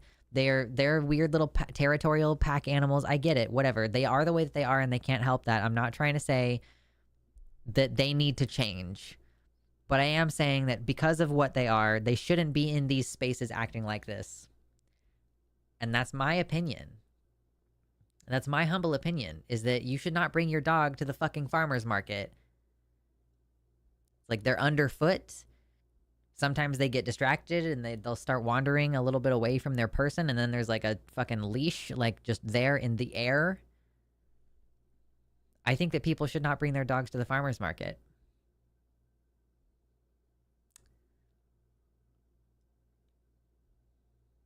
If you would not bring that animal into a store, which I don't know, I shouldn't say if you would not do that, because there's plenty of people who would absolutely bring their untrained dog into Walmart. But, like, there are rules around this for a reason. And it's because dogs are a nuisance.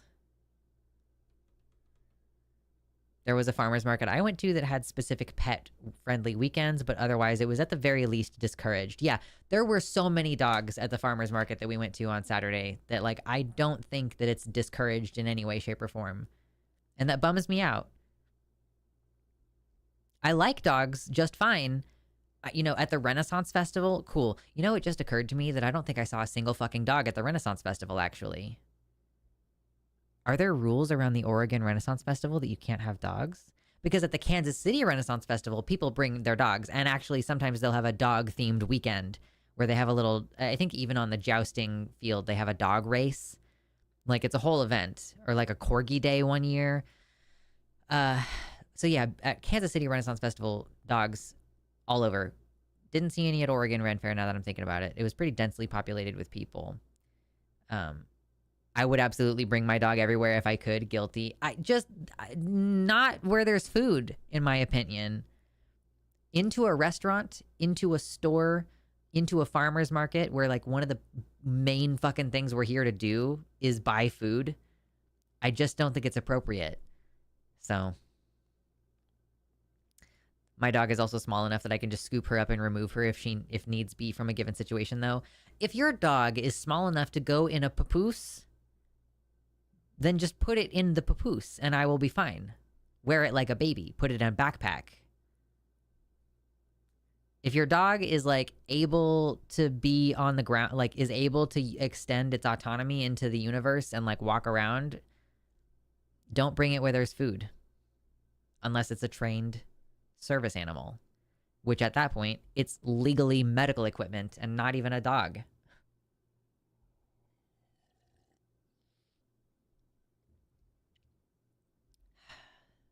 I'm looking forward to going to the farmer's market again, though, when I can walk around a little bit more.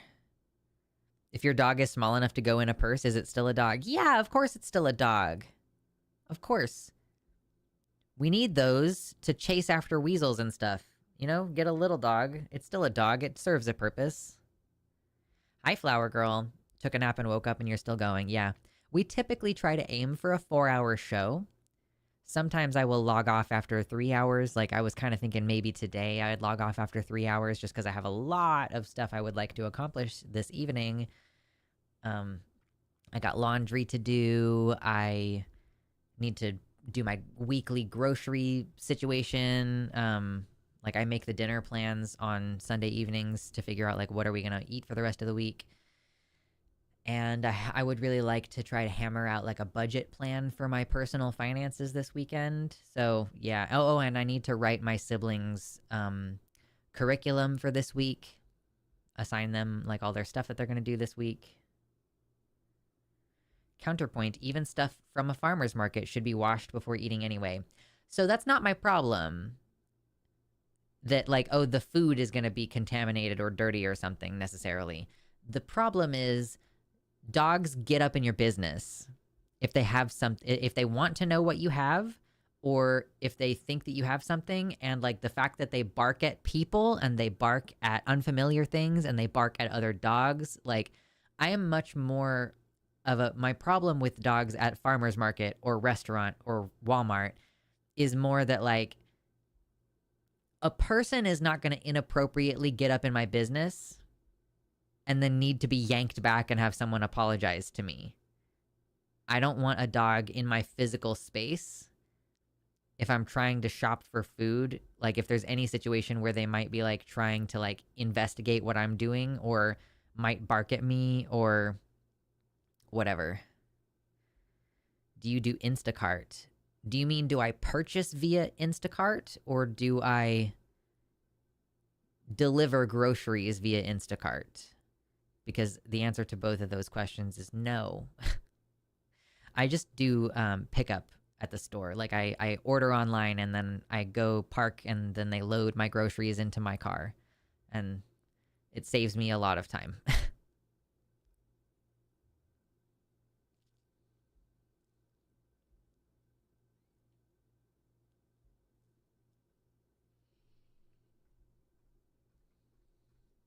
I hope everybody's looking forward to me singing randomly in the Mulan video, because it's for sure going to happen multiple times. I guess I should work on this too. This is just not one of my biggest priorities right now. I know that I should be writing this video, and I am chipping away at it at least a little bit each week, but honestly, I'm just like, I'm fine with this not being something I'm pressing myself to do. It's a creative work. I'm just kind of letting it happen on the schedule that it needs to happen, which is why I'm honestly really glad that I saw that James Somerton news so that I could just have a quick fire reaction to something. But I do probably also need to cultivate a list of like, here's things I can rapid fire react to versus things that I'm going to need to write a video essay about. Do you like dogs in general?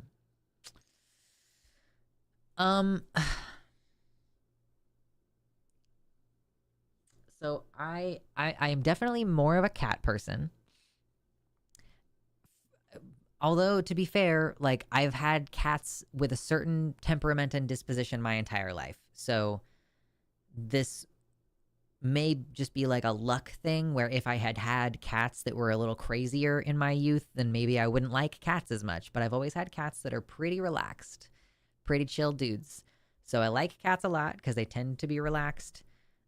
The ways in which they are destructive, like they can only be so destructive, even if you have a cat who's really kind of determined to be a little like terrorist in your house. They're like smaller, you know, it's limited in scope. Dogs, I feel probably mostly out of the fact that they're bigger, but also for other reasons. They have more of a tendency to try to impose their existence on you. I mean, cats do it too, but again, like if a cat jumps up on my lap, I'm just going to be like, I'm just going to set it down on the floor if I don't want it in my lap right now, you know? Or like if the cat is doing something I don't want it to do, I can just pick the cat up and relocate it. Small dogs, yes, you can do that same thing with them. Bigger dogs, not so much. And my cat like wants to know what I'm eating, but he is not really able to force himself into my plate the way that a dog can kind of put itself in your business. And I don't know, something about like the dog sitting there begging me bothers me more than when a cat is like curious about what I have, because a dog will eat almost anything you give it, right? But a cat, like my cat wants to know what I have and he'll sniff it, but then he's usually not like, now I want it, give it to me. Sometimes, I don't know, the other day he really wanted to drink my soy milk that I had put a bunch of like Carnation instant breakfast chocolate milk powder in. I let him lick the bubbles on the surface of the drink. I was like, this probably won't kill him. So sometimes he gets things that he shouldn't have. And sometimes he expresses desire in things that he shouldn't have. But for the most part, I feel like cats are a little bit less pushy than dogs. So also dogs like require a little bit more from you. Although I am considering getting a dog in the future because of this reason. I can take a dog hiking with me the dog requires exercise in that way. So that is like, if it more suits my lifestyle to be outdoors, then a dog might make sense.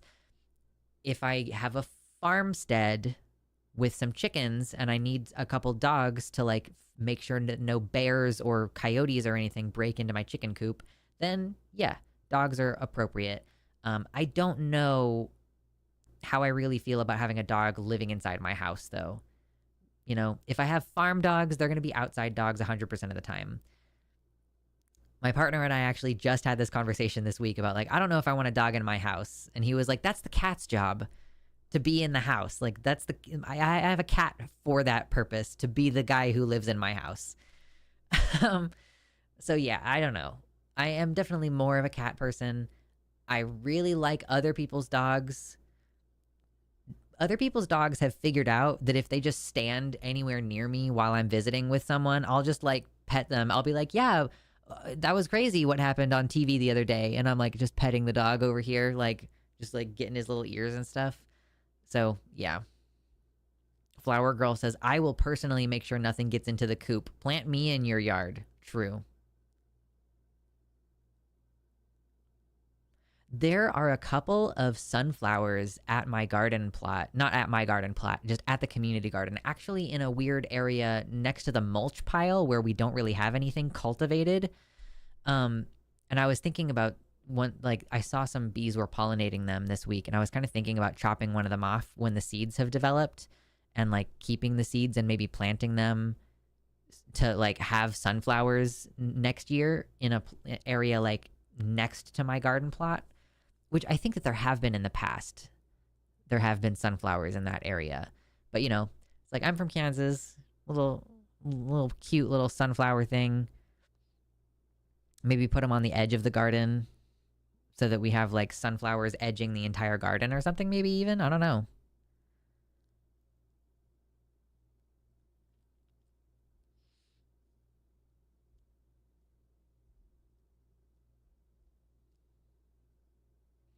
But I don't want to make it seem like I'm going to shit talk dogs.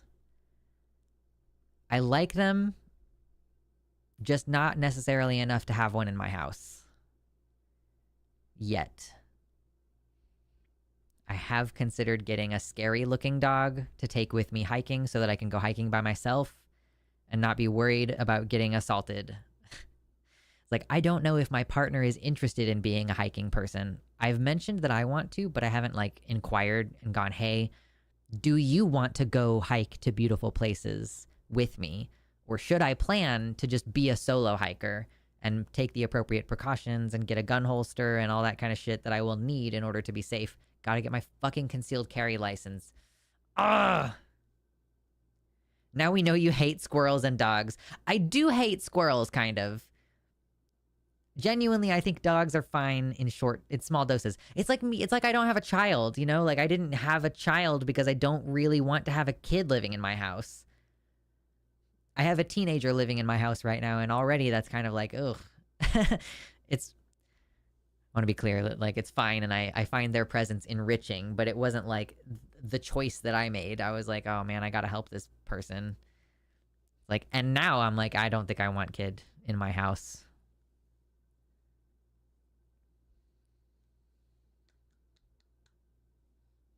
But I do kind of hate squirrels. Should eat some. Nom nom nom. Eat squirrels. I need a 22 to hunt squirrels.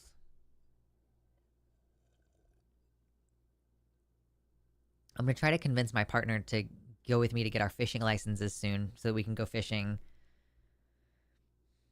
Yeah, having a dog, you mean a 2-year-old for life? Yeah. Like somebody who's like a 2-year-old for like 14 years in my house.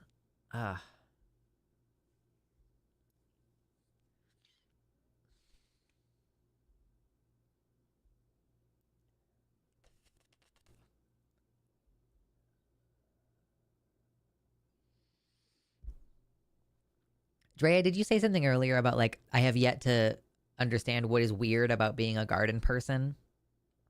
I think it just fits into a big broad like context, you know?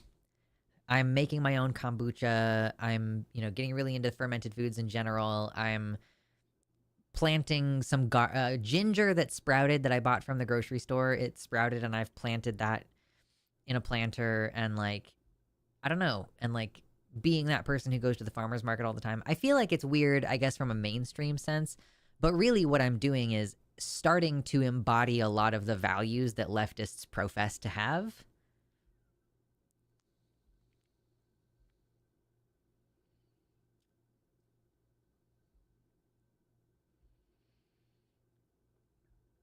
Riff says cats are great because after like a month, they are fed up with your shit and ignore you mostly. My cat does not. He's like, hello, I want your attention, please. He's like, hello, please pay attention to me. That is what he sounds like. You sound a lot like my sister. I'm sounding more and more like my sister. She's the person I think of when I think of like the hippie mom who uses vinegar solution on her floors,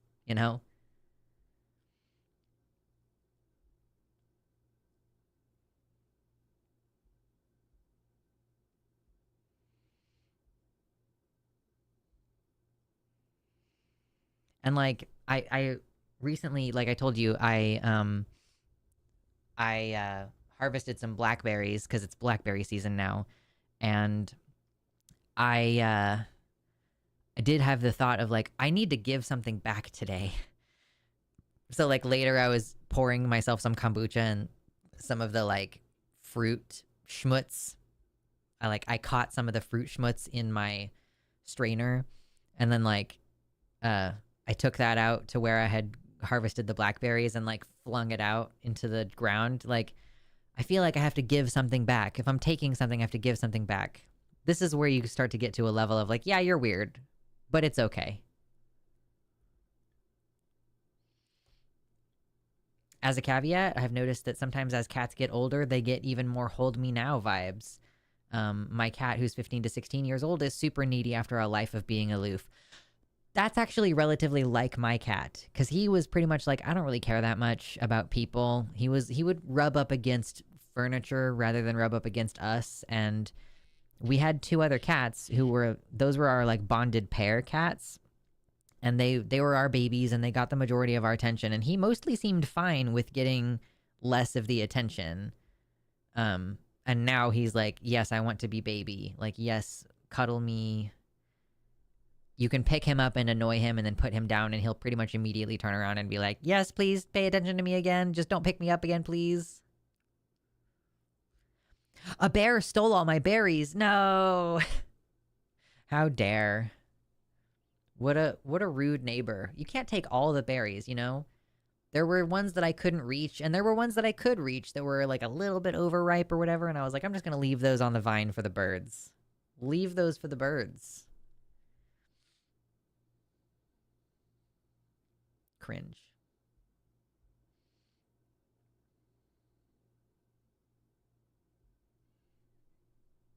I don't think anybody who lives in my neighborhood gives a shit, though. I was like, oh, I'll feel bad. I don't want to take all of the berries. I'll feel bad. But I haven't noticed that anyone else is taking any of the berries. Like, to my knowledge, I don't think anyone else in my neighborhood on my street has harvested any berries. And I don't know if it's just because people, like, maybe people don't know, like, that those are all edible berries, or maybe they're worried about pesticides. Like, I feel pretty confident that there's no pesticides in the area where I've been picking, but I also rinse everything off very, I'm trying to be relatively thorough about rinsing everything off. I guess if you wanted to be more thorough, you could add some vinegar to your rinse water, but yeah. We haven't gotten to harvest our grapes in 5 years now. The birds get all of them. Damn. Gotta put a scarecrow out there or something. Play the sounds of... There was a car dealership near where I lived before where they would play the sounds of, like, birds dying. They would just, like... You, like, walk... You like, drive past there and you're like, why is there, like, the sounds of a bunch of seagulls in pain? Because they were trying to keep the birds from shitting on the cars.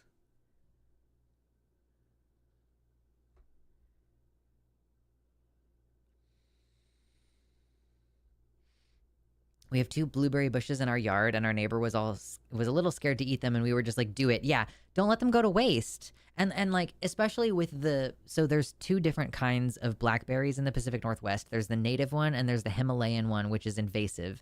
The way that you can tell the difference is that the native one has clusters of 3 leaves and the invasive one has clusters of 5 leaves. But otherwise they look very similar to each other. And yeah, like, you shouldn't. So for some plants, you're like, only harvest part of it to make sure that the plant survives. And, make sure that it has seeds for next year. Let the birds get some of it because the birds will shit out the seeds elsewhere and it'll spread. But we don't need to spread the Himalayan blackberry. It's invasive. We need less of it. So the more we harvest, like, the less the birds get a hold of, the fewer drupes that hit the ground, the better. As far as, like, literally you can harvest as much of the Himalayan blackberry as you want, and it will only benefit the ecosystem if you remove those blackberries from the ecosystem. I might actually, after stream, go ahead and go pick some more. I might bring a step stool or something for the ones that I couldn't reach. Blackberries are so good. Used to grab them up like a maniac as a kid and make tarts. Right. I don't have any plans because clearly the ripening is going to continue for a little bit. They come in phases. I don't have a plan. If we get sick of eating blackberries, or if there are so many that we don't want to eat all of them, I've never made jam before. I don't know what that's going to be like. Or a cobbler. Like, I've never made a cobbler before. Blackberry cobbler. How weirdly specific. Why not just have a fake owl instead of dying bird sounds? Well, it was a very large car dealership, and I think that it's like owls will prevent birds from nesting, but don't necessarily prevent them from flying nearby. And so it's a very large parking lot, and birds would still fly over and shit on the cars. But yes, I agree. Like, I have seen it here. I've seen owl, like metal owls built into the fixtures and stuff. Strawberry preserves. Ooh, yummy. I really like strawberry ghost pepper jam. Like, strawberry ghost pepper jam is my favorite. Jam requires a boatload of sugar, and that's about it. It's not too hard to do, and once it's sealed, you can just freeze it for years. Yes, I could do that. I guess that would be my first foray into learning how to can something. Like, how to seal it, and like you cook it in the can and then seal it, I think.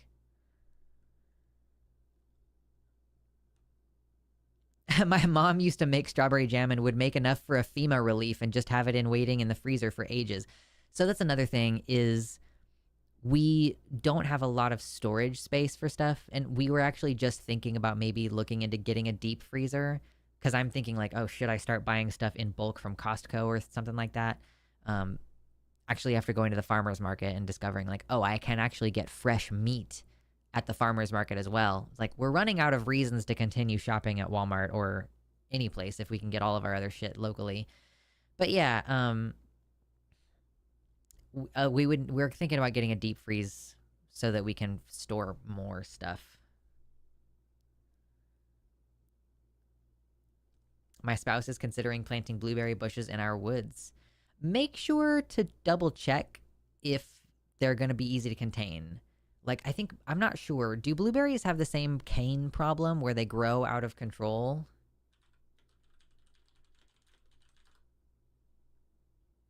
Okay, yeah. So blueberries might get a little bit out of hand, so you got to make sure that they're not like invasive.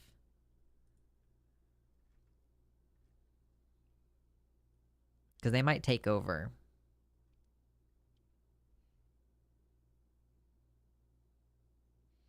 Chest freezers are great, but a pain to dig around in.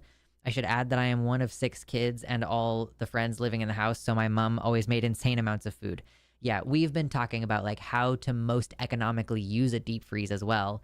Like, what could you put inside of it to organize it in a way that it would be easy to get around? I think that might necessarily require giving up some amount of the storage space to like maybe being able to like slide things open into the center, but then like the center being basically empty because that's functional like space that you use. I don't know. We've talked about it. We got to figure it out. We're in Massachusetts, so they are native. They will still spread though. Yeah. So just make sure you know what you're getting into, or like try your best to set specific parameters, or like put in things nearby that will be able to compete with the blueberries instead of just being wiped out by them.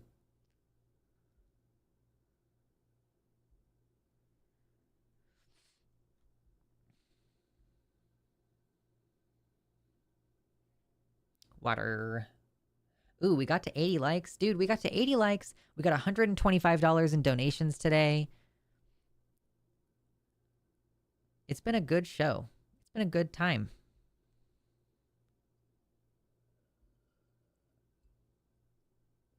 I haven't talked about literally any politics today because I don't know anything about what's happened recently. In fact, we had our all hands meeting yesterday with the line, and they were talking about stuff about Trump, and I was just like, I have no idea what any of this is, and I don't want to know. I'm like, I'm checked out right now. I'm in my bliss, not paying any fucking attention to what these idiots are doing. It's a great way to live life, you know? It's pretty wonderful.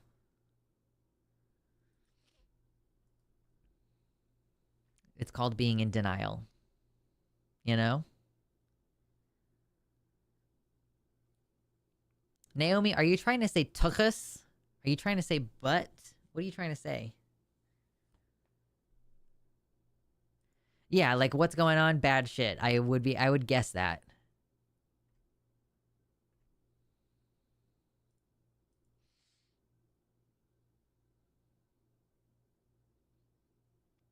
German goodbye.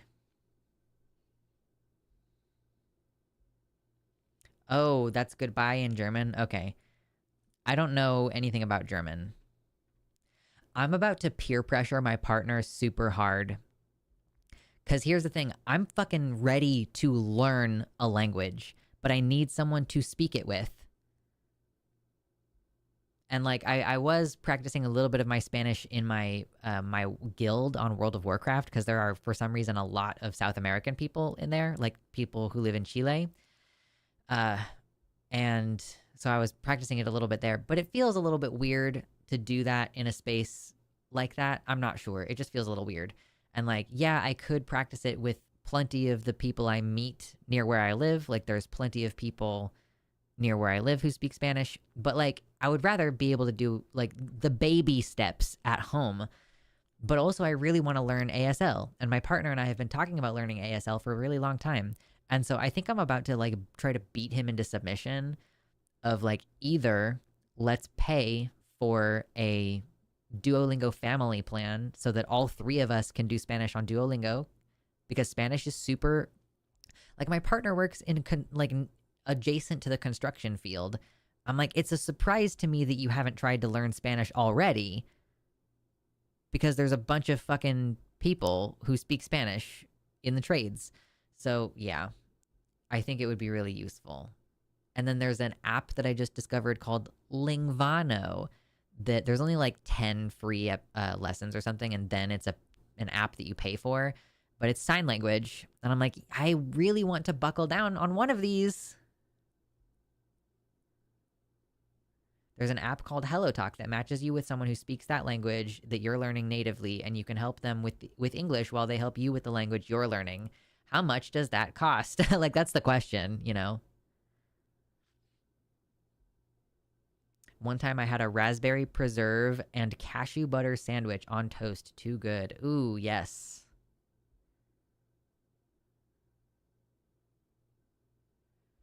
In my experience, even if living in a French place, it can be hard to find people willing to practice with. Yeah, that's like the meme about going to France. Like you go to France and you try to speak French, and they're like, I'm just going to speak to you in American because I can hear your American accent. Didn't Duolingo fire a ton of their staff and replace them with AI? Forget that BS. The other option is Babbel. Was did they not already use a lot of AI in their stuff before? I guess like I guess I just don't see that as being any shittier than anything else that any other company does. Like we all buy Kellogg's products.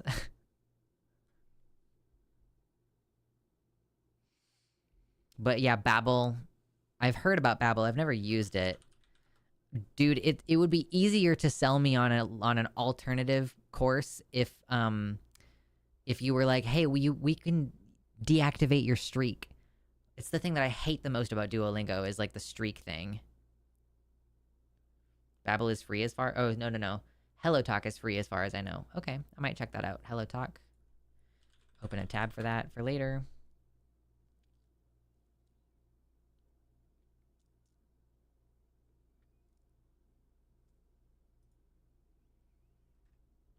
You got to keep your brain flexible, learning new things.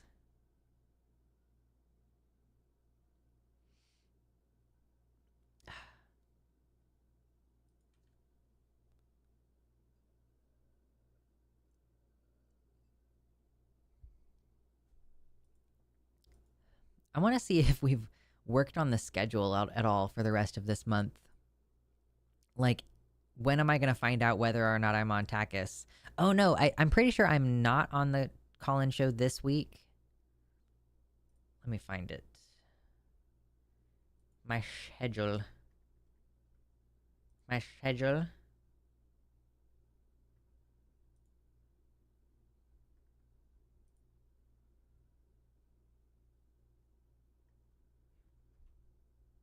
Where's the flippin' schedule, you guys? Calendar. Okay, cool. There we go. Okay, yeah. I do not know when all I'm going to be on Takis this month.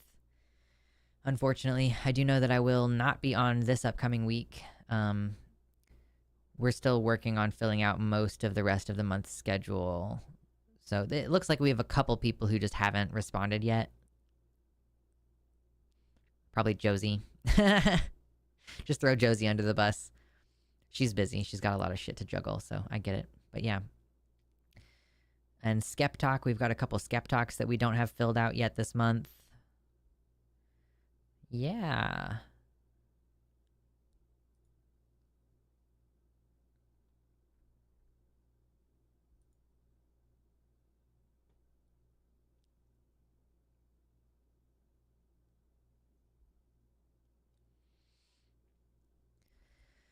Well, y'all, I think I'm gonna call it a little early today.